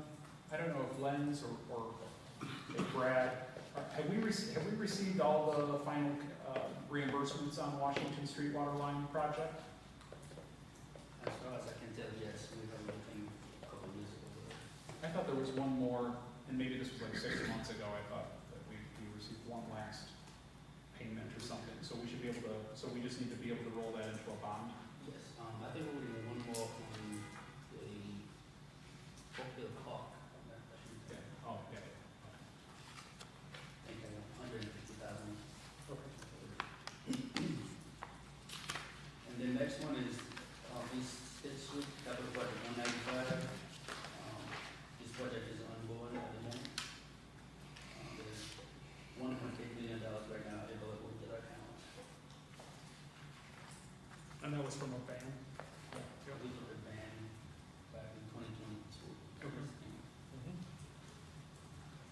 Any questions on that? And next one is capital budget 198, the Times Square building repair. We still have 14,000 left in there to be spent. So is this money earmarked for something specific? That's for the entrance, I believe, we're working on there, Okay. for the this building. I think there's still work to be done, I believe. Yeah, we set that aside. Was it during the budget or last budget for the entrance repairs? This one. Yes. This one. 2 years ago. Yes, 3 to 4 years ago. PL says 2020. So are we still working on, is there any money, is that money earmarked for anything, Bill, that you know of? I believe this is the one that we, when we did the entrance on the north side, we put piping outside in the cement area out there. And this is what's left to connect it to the boiler system. So we're just waiting till we get that all set up and get that taken care of. Okay. I believe Kevin's actually, I talked to him about that, what do we put in, 4 new boilers? 4 new boilers, Okay. so the capacity will be there to handle that. So we can use this money to finish that, Yeah. and then you don't have to go out there and shovel anymore? We have to use 10 pounds of salt every 3 inches, so. That'll make Dave happy. The next one, Costs a lot of money. capital budget 201, Union Streetscape. That project is also done, but we still leave it open because we still have some reimbursement coming from homeowners. When they did the documents, we do some cement pads. Some people say they want to get those money, the county should do it for that. I thought I'm pretty sure the signs were part of the streetscapes and also the lights, weren't the lights that are going across part of the streetscapes? I believe so, yeah. So that can't be done, right? It's not done. Right. Because it's not done, so. You talking about those? Not clear functional. lights? Right. You talking about those clear lights? Yeah, the only lights hanging above Yes. North Union Street, Dave. Yes. Are they ever gonna get lit from there? Can you give us an update on that? Soon. There we go. Yeah, we're, as you know, our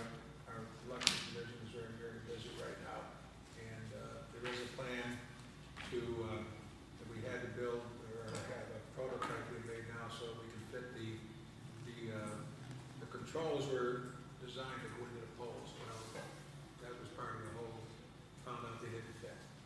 So we're building new bases, or is a prototype coming of a new base, and we're gonna put them in there. Once we get that, and see if it works, then we'll get the lights up and running. So there's possibility more of this funding will be needed? No. Okay. No. So, And this includes the fire pits too, right? Yes? they're all paid, they've been paid for, yeah. Right, but the one by Brothers Bistro is not working, is my understanding? I just wonder if that's, they are designed, they're on a timer. They will not come on before 11 a.m. and they go off at 11 p.m. And they have to push the button on the wall. Now, if they trip that, then there's you reset the trip, the emergency trip, and then you can activate it. But it won't come on before 11 a.m. and it goes off at 11 p.m. So, I don't know, did we have anybody check on that, but I'm not sure whether it was processed through this. if I remember, I'll go down at 11 tomorrow and test it, see what's going on. We'll go down there for the meeting, sit around there and, you know, S'mores. Okay. make some s'mores. Want a s'more? S'more, yes, I love s'mores. I'll cook it for you. Do you have the supplies in your truck? Do you use Hershey candy bar? I have the chocolate in my truck. I'll spend his chocolate out of his. It once was Hershey's. And to that end, I think we've completed this one unless there's more questions. There's nothing more on this, Sonia, but if I may, we actually, since we're talking about capital funds, I need to make a motion to set up a temporary capital fund for the Wayne Street Shared Use Path project. That came up earlier between Lenz and the mayor, that in order for us to keep our grant, we need to submit a reimbursement application.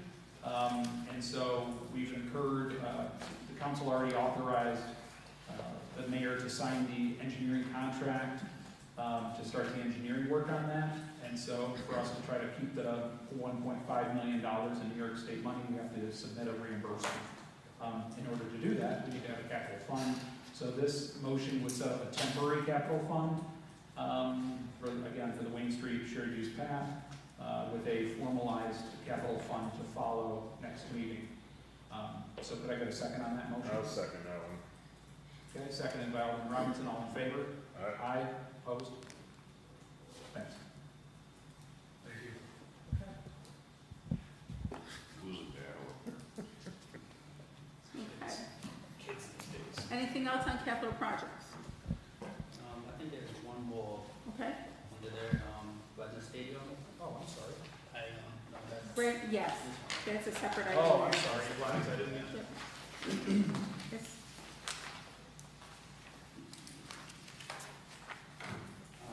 If you look when the front page is all the outgoing and out of that one, but the second page at the bottom, you will see that capital project 165, which is where we keep the manual fund.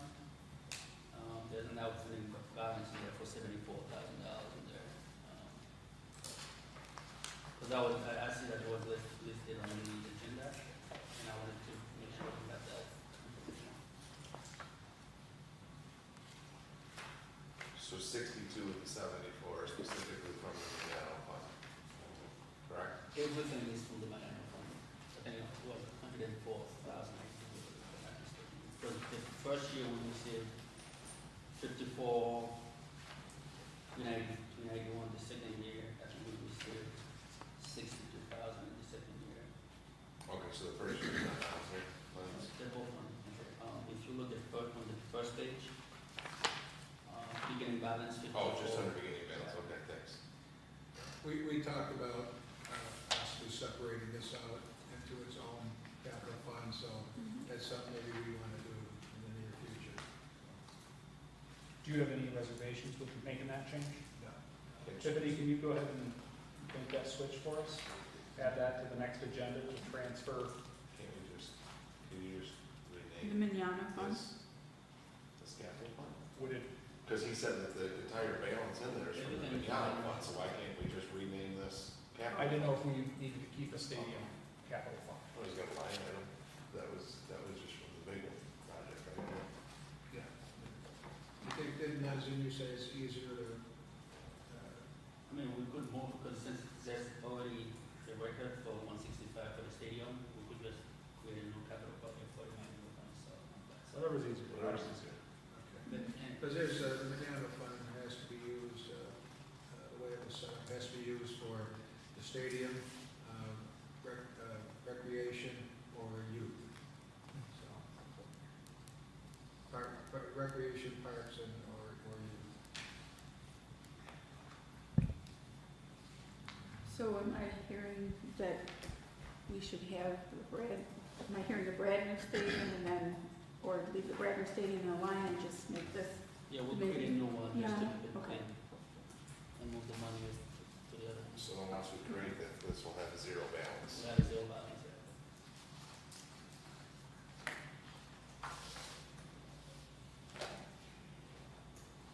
Okay, can we put that on for next time? Okay. Okay. And we should close it, I mean, if we don't need the capital project for stadium. I'm just, in the last few years, and maybe I'm remembering this incorrectly, I feel like we encumbered some money Yes. in a couple of years for a project at Bradford Stadium, was it the press box? Yeah, this line item. Yeah, that's put on the line item. So that was just, you paid out of the line item? Yeah, there was 18 and 18, Bill, or 16 and 16. Either 16 and 16 or 18 and 18. They were just line items. Okay. And it got spent during COVID? That project's And in that's why this is going on now. progress now, it's almost finished. Part was done before the fiscal year ended, and the other part. Yeah, the encumbered money. Do you foresee any reason why we would need a Bradford Stadium capital fund at this point? Not at this time, we can, Then let's just rename it. We can always, Right. yeah. Then let's just rename this capital fund. Is that, Is that, okay? That's fine. okay, let's rename capital fund 165 Bradford Stadium to be 165 Manano Fund. There. Thank you, Lindsay. Okay, cleanup week. Yeah, it's been brought, I think a couple of, brought this up, that we want to do another cleanup week this year. We did not budget, but it's the last couple of years we've been doing it. We get it going, and then if we, when everything's said and done, I come back to you and we take it out. What's what we need, we take out contingency. So, What was that cost last year? Just About- a couple thousand? yeah, it wasn't, 2,800 bucks or something? It's a couple thousand. That's bad. so. We charge, the individual that puts it out there, and then, we can, it'll go out to bid to the different haulers, and they can bid on it, and then we'll put that in place, so. I know I've had a couple of people ask. It'll probably be, by the time we get it going, it'll probably be, June, July, probably be in August, I would say. Do we advertise that on the water bills or something? It's well advertised, and people, once they find out, word spreads fast. Yeah, and I think it's well worth it. I was in Salmac and they're preparing for theirs, because I've had a couple patients, and particularly sometimes people who can't otherwise get to the dump for items and stuff. I think it's a real valuable service that we offer, and much cheaper than kind of getting everything, trucking it to the dump, and some people just don't have that ability, so, yeah. Yeah, and at that point in time, we'll pick up, there's rules on it, like, Mhm. you can't take construction material now, to Western Mills. Mhm. So it has to go to either, Casellas, or to, Salmac, where the county has a scale. So this way here, somebody who's doing a small project at their home, they could be able to put out, this stuff there, so. Any other questions, comments? Okay, new referrals for consideration, none. Committee reports, none. I'll make a motion to adjourn. Okay, second by Alderman Benyon, all in favor? Aye. Opposed? All right, I'll call to order Public Safety Committee for June 11th. Let the record show all Aldermen present. Approval of minutes, I'll make a motion. Can I get a second? Second. Second by Alderman McCall, all in favor? Opposed? Unfinished business, we have none. And then, new referral, stormwater disconnect, citywide. So, this isn't a secret, this topic, but I want to share something with the council and bring you up to date on some of the city code. Article 3, sewer and sewage disposal is what this is found in, if you want to look it up. For storm sewer or storm drain definition, a pipe or conduit which contains storm water, surface water, and drainage, but excludes sewage and industrial waste. Definition of storm water is excess water which is derived from precipitation, and then it goes on to describe what that is. So for residents and for the council, I want to explain, to try to make this layman's terms. You think of a tub, and if you look at your tub, you have two types of drains. You have a traditional and an integral. Your traditional tub has a hole in the front of the tub, and it's connected to a pipe that goes down the back and connects to the bottom of the pipe. And then you have an integral that has openings in the tub that diverts the water so that when your tub overflows, that water goes out and leads to a drain. So the reason why I brought that up, I figured that was the best way to put a picture in everyone's head to think about this. Now let's convert that over to water treatment plant. When you look at the water treatment plant with the issues that we were having, as been mentioned before, some of the fixes that we could have or things that have been thought of, we can do a traditional, which would cost the taxpayers money, but install additional pumps. And what that would do is take the runoff of the water and pull it and send it to a specific location. Or you can do an integral where you have a new tank installed, and that again will be costly.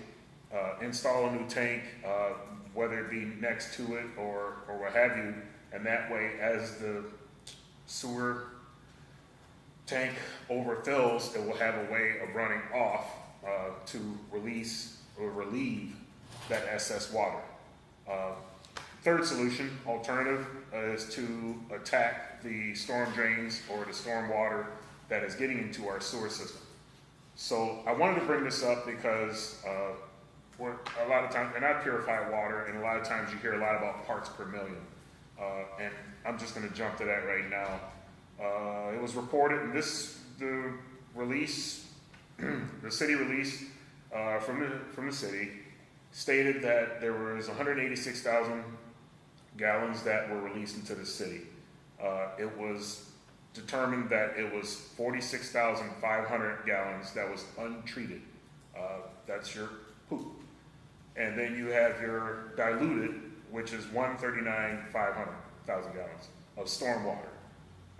With that, so the city has been working on this. They have tried to mitigate these issues, but personally, my personal belief is that I think we can do better, and it starts with the storm drains that are going, or the storm water running into our sewer systems. We have a codes in place, section 27-182 through section 27-185. Division 6, discharge limitations. And we have two sections that I highlighted.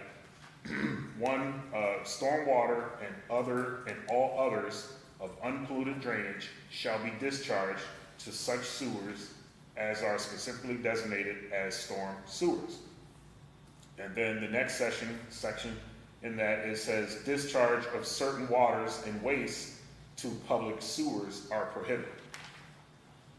Another area that I highlighted that I felt was important to mention is it shall be unlawful for any person to discharge or cause to be discharged any of the following described waters or wastes within the POTW.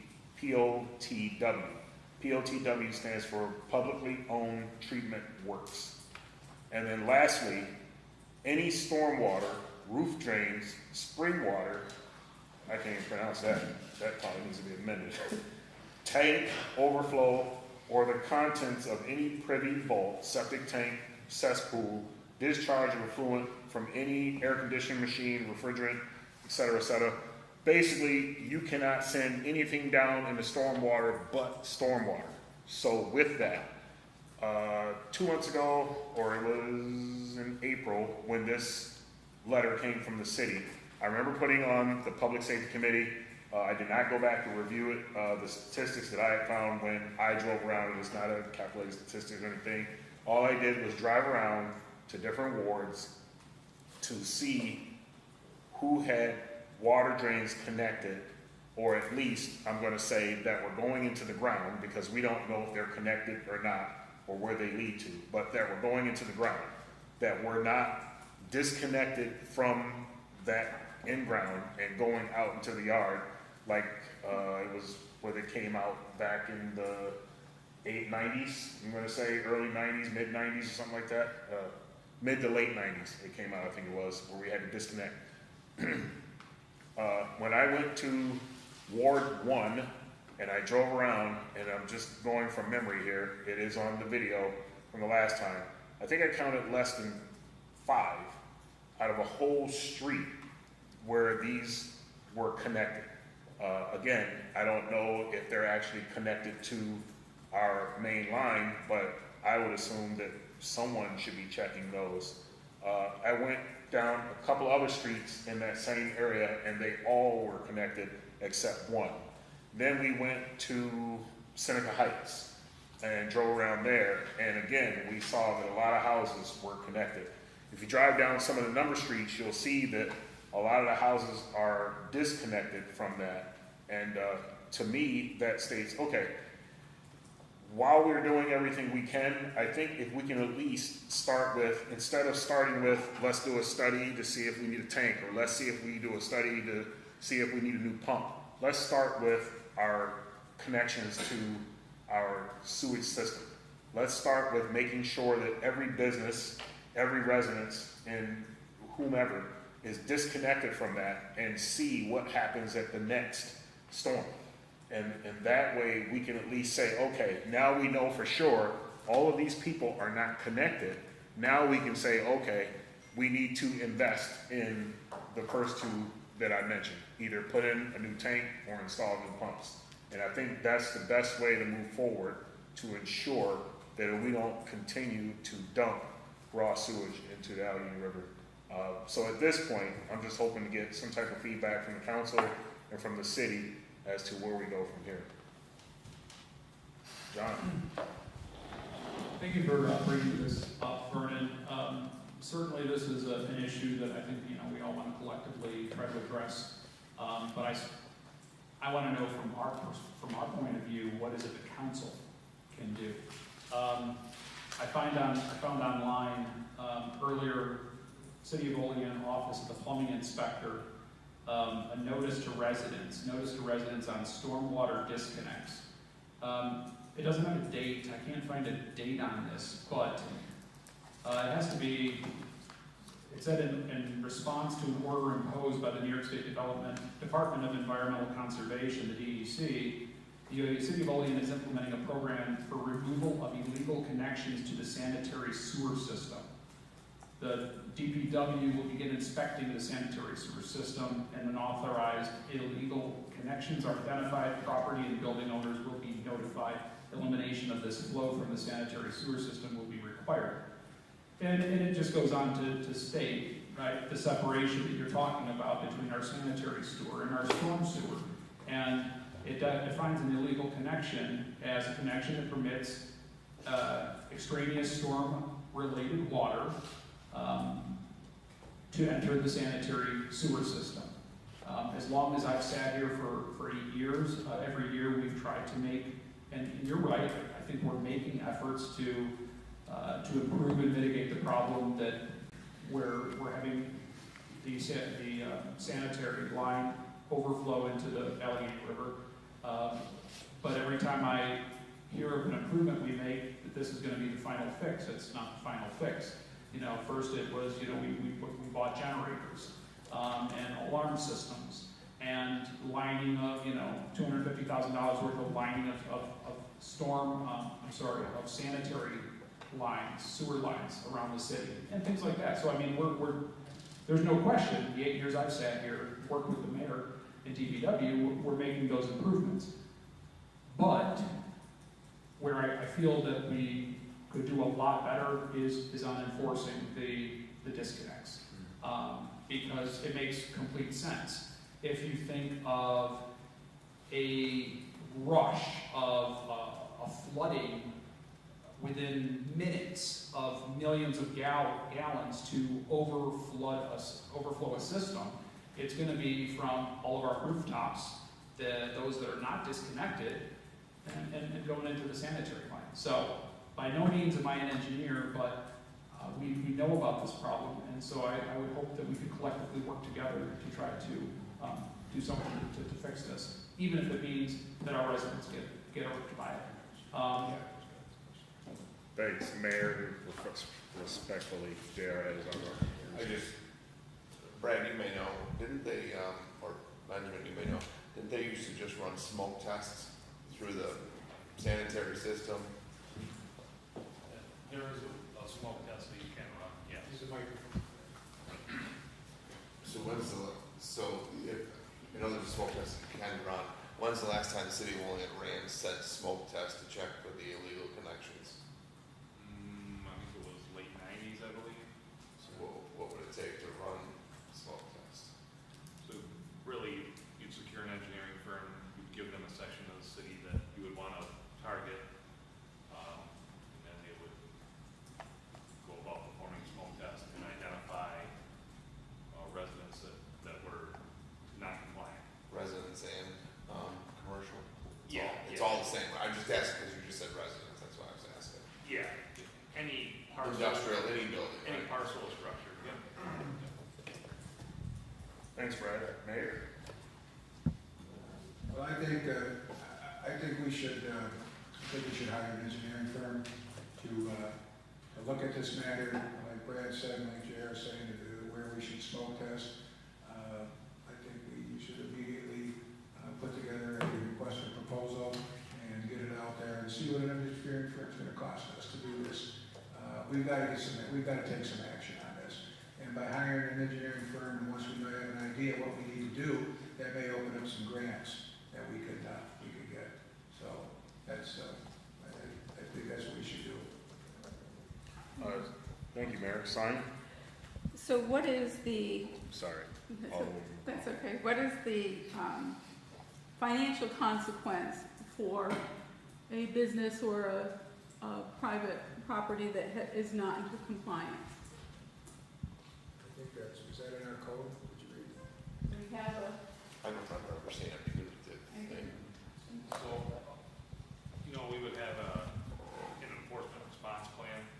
I can't remember exactly what's in it, but ultimately, if you're not compliant and you don't comply with the orders, the administrative orders that we would put on these property owners, then basically terminate your sewer service. So we're not gonna fine you for not being in compliance.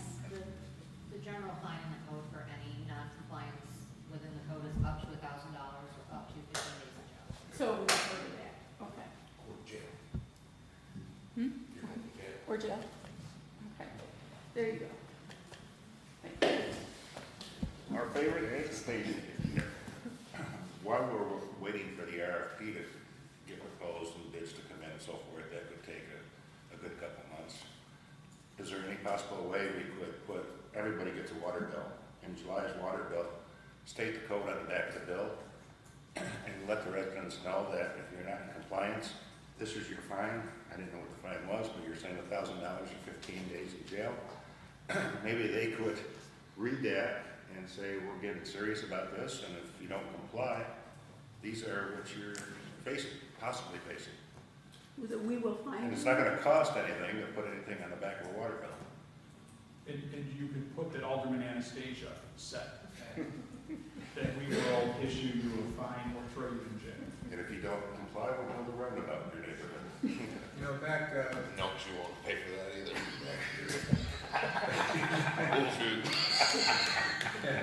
back in the 90s when they did this smoke test, they did it over in Olean, and I had what I thought was the connection going into the sanitary sewer. I had pictures that the spouts were going down on the ground.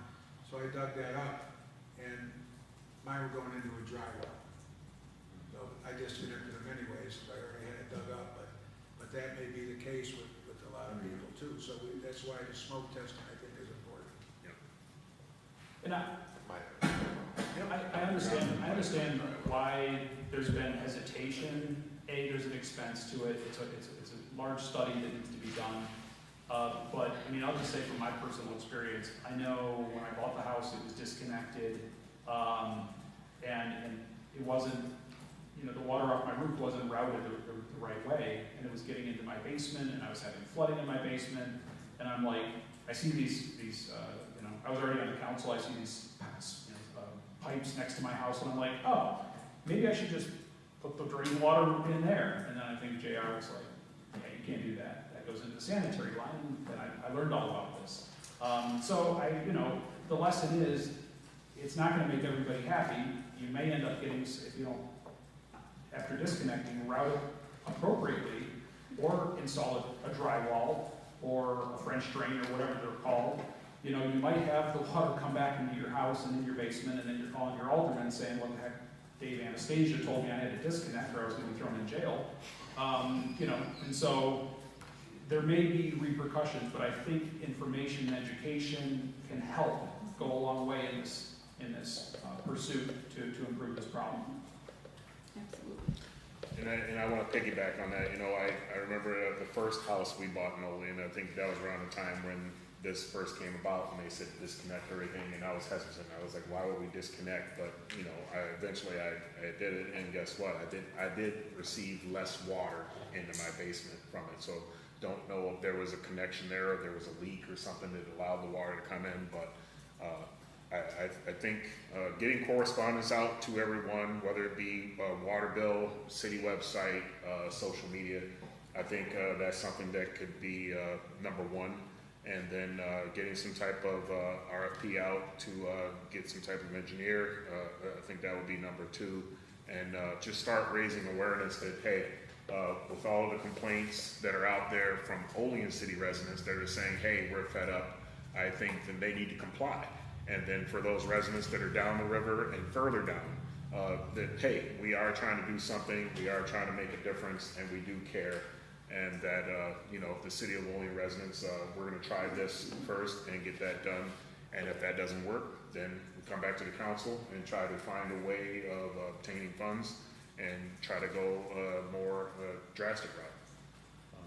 Any other questions or comments on that one? I just want to throw, what you bring up is a great and valid point. We all, none of us look at Facebook, but we may see Facebook once in a while. There's always a ton of comments about this problem when it gets published. Mm-hmm. And how many of those residents go and take a look outside, whether they're themselves are dumping into the drains and into the sewer system. So this is something that collectively it can take all of us to work on, as simple as just see where your downspouts are going. I agree. So, do we need anything for the RFP or something to be coming forward? Yeah, we'll bring it forward. Okay. We'll put, I'll work with Brad and Ben and get an RFP together, and we can bring that forward. All right. Thank you very much, Mayor. And thank you, gentlemen, too, for your input. All right. Anything else? Questions or comments? Good. Approval of committee minute reports. We have none.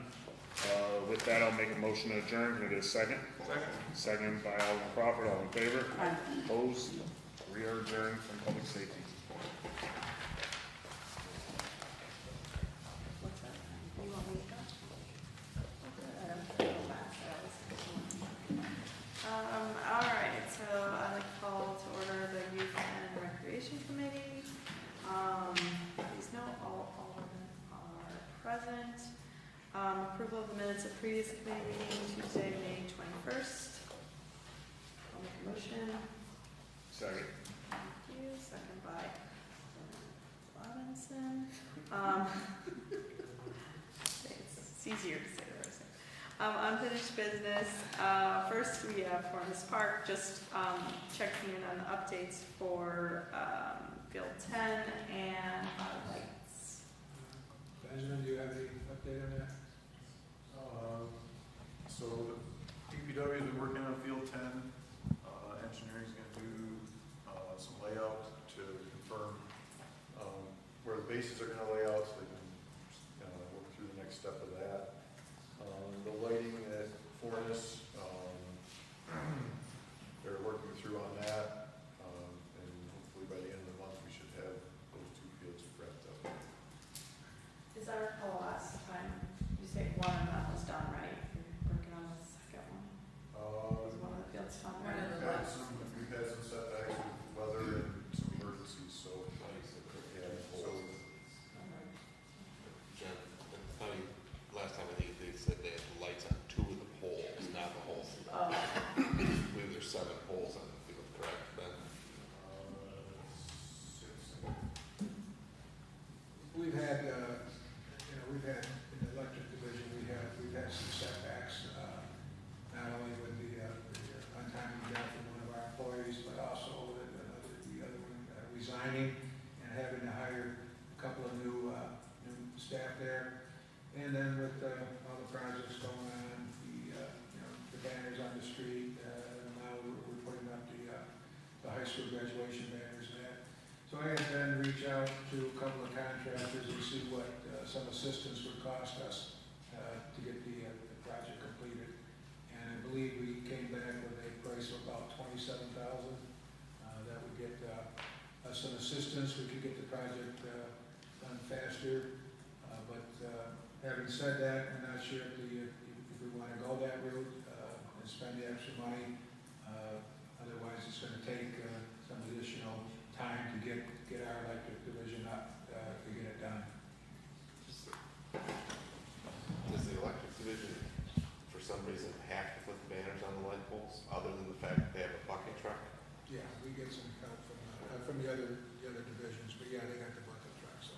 So wouldn't it, if you're looking at it more cost effective, couldn't you just rent a lift that they could use for a few days and buzz the banners up and free up the electric division? Yeah, we'd have to look at what the cost of a lift would be to do that.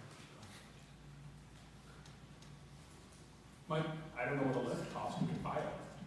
Well, that's an idea too, because we've got several lights out in the stadium, and we're gonna have to rent a lift that can get up to those lights. Now, there is a need, I think we could justify the need for buying a lift. We can do it, there's always changing lights in the recreation center, there's other changing things, so that might be I was gonna bring it up at Fleet on Friday.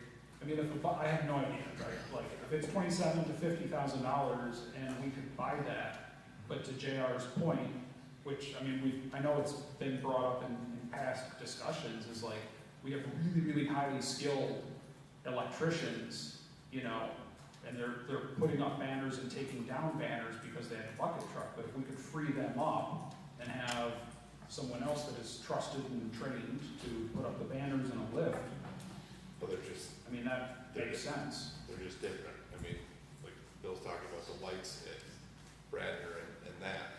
You need the lift that's sitting down there in Forness right now. That's not going to the rec center to change a couple of light bulbs. Yeah, different, just like a scissor lift to do the banners and stuff like that. Sure. Still do what Bill's talking. Yeah. But we also need a lift that can get up to the lights in Bradford Stadium too. That lift, I think that lift at Forness that is down there, will that reach the lights at Bradner's? Yeah.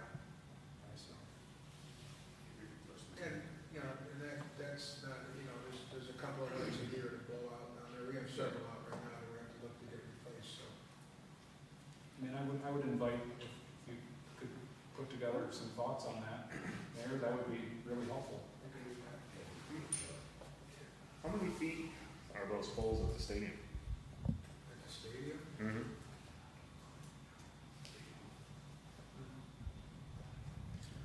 I'm not sure. I was just curious because I know know, at National Grid, those line trucks that you see running down the street all the time, I think they can only go about 60 feet. So once you get above the 60 feet mark, I think, or 65, I think after that, I think you have to go to a much, much larger truck to go higher. And I guess I never really paid attention to how high those poles It's a are. 100-foot lift sitting down there, isn't it, Ben, in the park? It's not as close. It's, yeah. 70. No, the lift is burning down in Forness Park, them lights, it's like a 100-foot lift. Oh, It's a monster. Okay. Just have to look that way. I'm busy paying attention to the road when I'm driving. Check out the sewer pipes. Yeah. So that day you know who we put jail. I'll put that on the agenda for Fleet, look into 11. And then the next part of unfinished business was the Oak Hill Park, just cleaning up the overgrowth, the dead trees, and the trimming over the basketball court.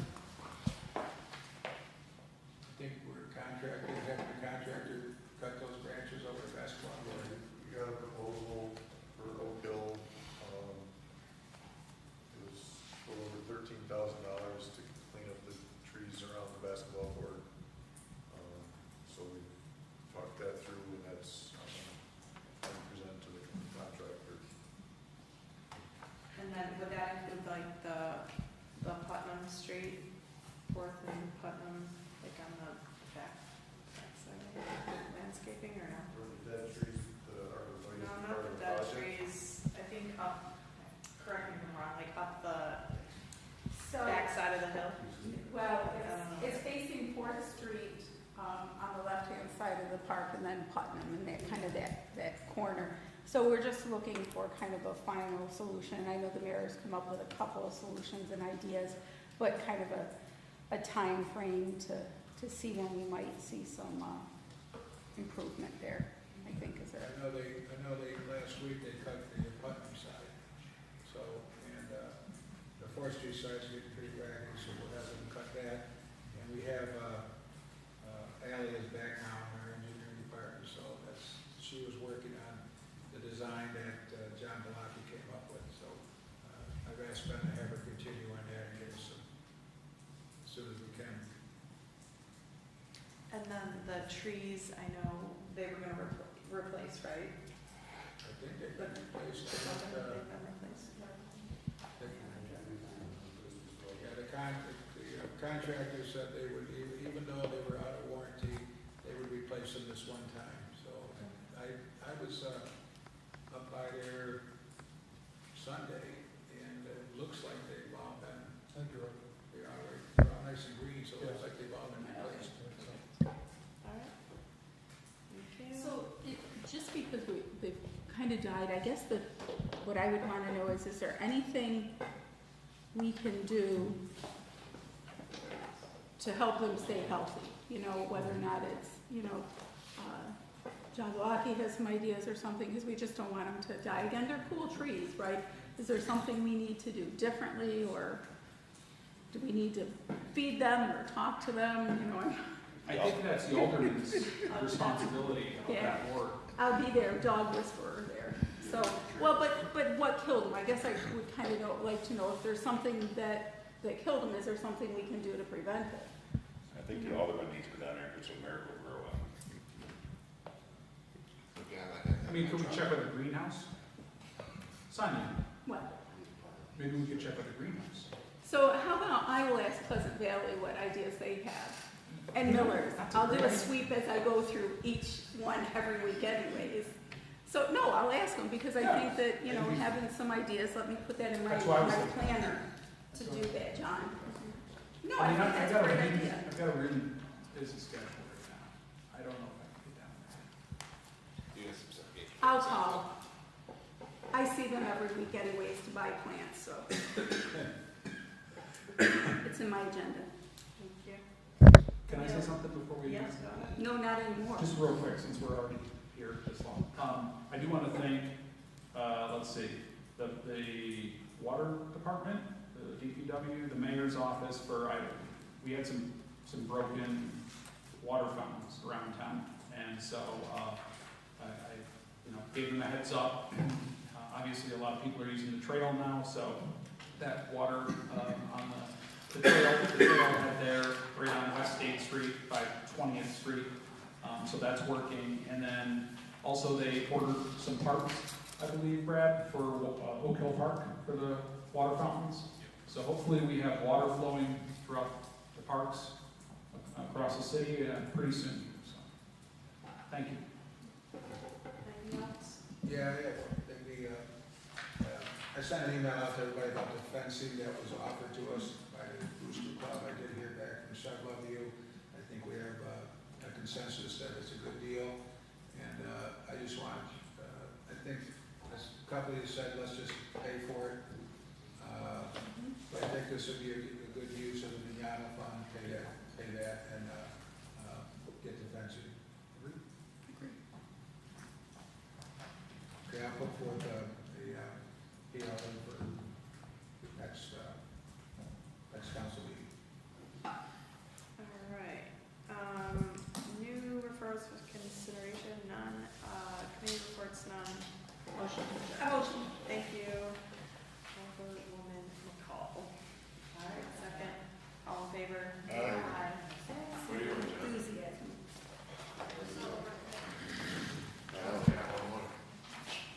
Call to order strategic planning for June 11th. Let the record show all aldermen are present. Approval of minutes of previous meeting on Tuesday, February 6th. Can I get I'll make a motion to approve that. Can I get a second? Second. Second by Alderman Robinson. No unfinished business. New referrals for consideration. I sent out an email last week about some issues with drainage on Cherry Street and a resident wanting to apply for a driveway entrance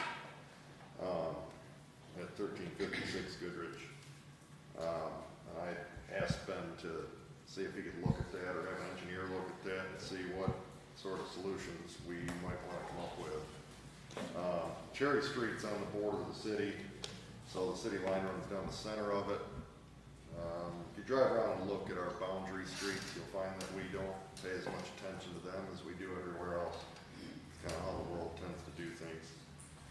So this thing gets a little bit of abuse and not as much attention as it should. It appears there was drainage along Cherry Street. Some residents over the years have filled things in. I don't think there was a whole lot of runoff there, so I think it slowly eats up the edge of the road, maybe. And to the person requesting this driveway entrance got me to look at it a little closer. And so their thought is to put in a sluice pipe, but if you look at what's going on, to ask them to put in a sluice pipe doesn't make much sense when the properties below have nowhere for that to go. So I don't know if you took a look at this, Ben, if you have a comment on maybe what we can do up there. We've looked at it, obviously, there's some issues up there. Please.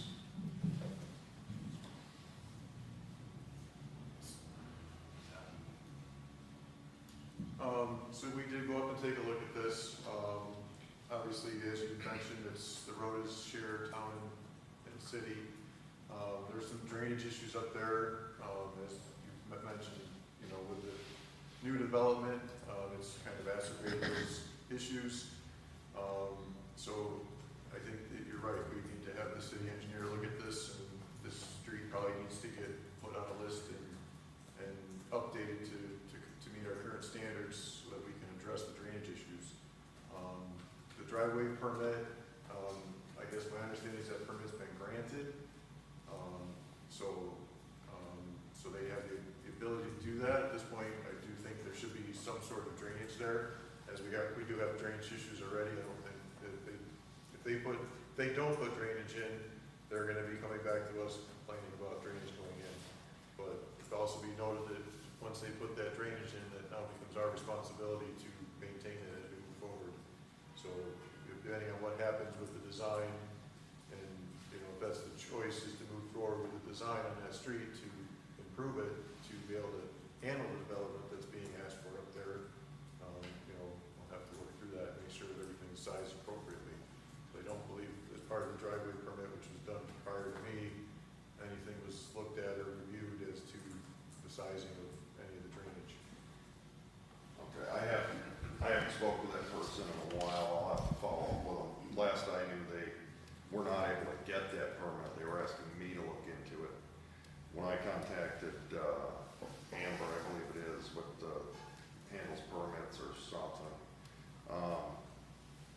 stating that the DPW did not have a process for applying for that permit.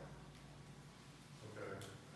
I guess. Because our standard process, I guess, is a curb cut, and this is more or different, but to me, these have been done in the city, whether they were with a home building permit or what, I don't know. I think the person should be able to get access to the property. To me, it doesn't matter how that permit for the driveway works, but it seems like we need a comprehensive solution instead of, instead of just telling them to do whatever we want them to do at that moment. Is there, you and I talked about that, is there a ditch along the edge except for below downhill from it? Yeah, the ditch exists uphill But not down? on the property that wants the driveway, but below it, the ditch doesn't exist. Is that so-called ditch then on the city right of way or on the private property? Without having a survey, I don't know, I would assume it's in the city right away. So that if it's in the city right of way, then the city could issue an order to remediate, if it so choose, to the ones that filled in the ditch, thus causing a drainage issue. Correct?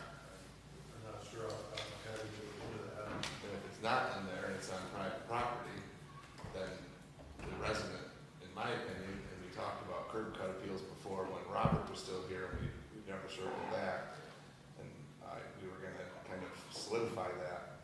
There's no curb to cut, therefore my opinion has always been, he doesn't need to apply for a curb cut permit, there's nothing, it's an unapproved street. He's just filling into the edge and gonna drive into it. So, I guess the question. And that's why I brought up basically to have an engineer solution, because I could go 10 ways on that thing. Really, we just need to So the first question would be this, solidify where's the right of way? should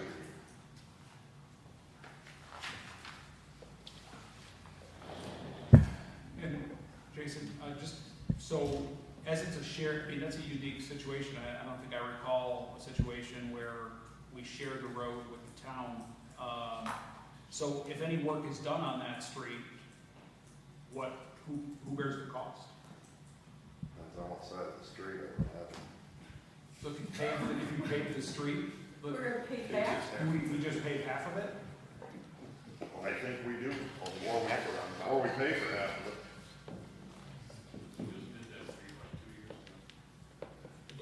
Do you recall, Brad, like, do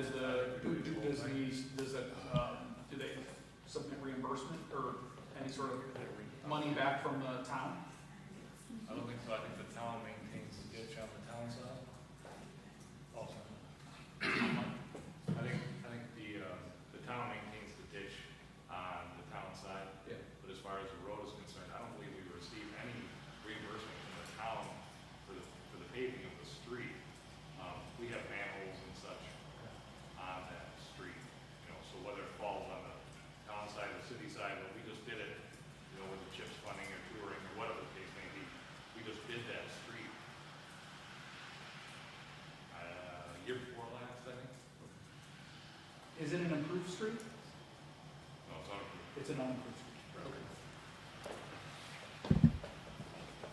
Which brings up the question, an unapproved street does not have drainage, therefore the question is ditch.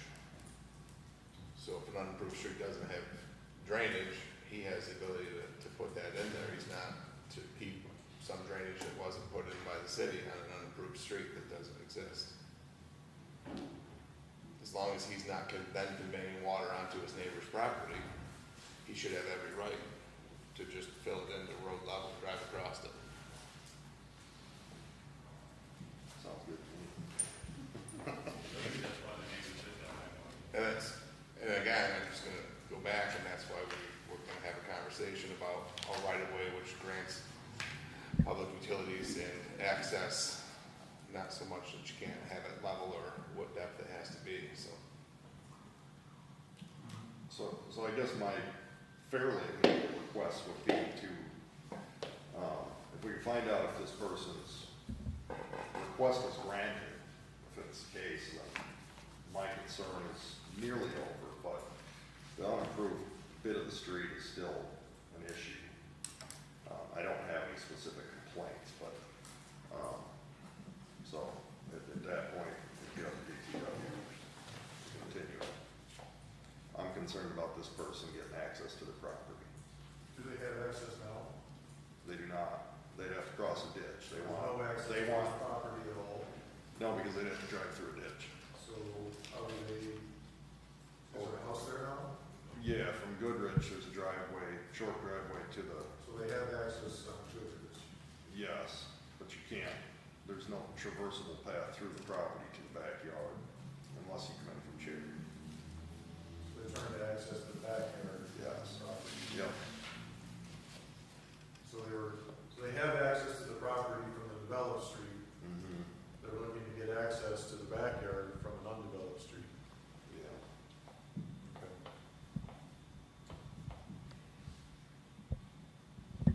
And as far, my last understanding was that they wanted to apply to be allowed to do that, and we're told that they do not have, we do not have a process as a city to do that. And that they're not allowed to work in the right of way there. I guess we'll have to look into that. So I think it does bring up, we have a couple of things like the right-of-way curb cuts and stuff that we've talked about that probably need to be put back on an agenda to make sure that we have a process that's consistent across the board. It sounds like city operations. Yep. So, You know, put that back on there? yeah.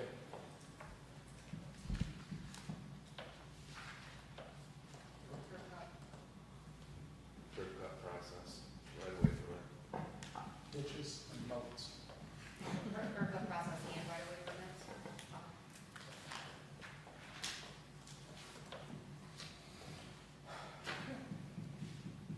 Okay. Oh, It's Yeah. it's your show. anybody want to add anything before we end this lovely night? Okay, committee reports have none. I'll make a motion to adjourn. Any Second. Seconded by Alderwoman McCullough.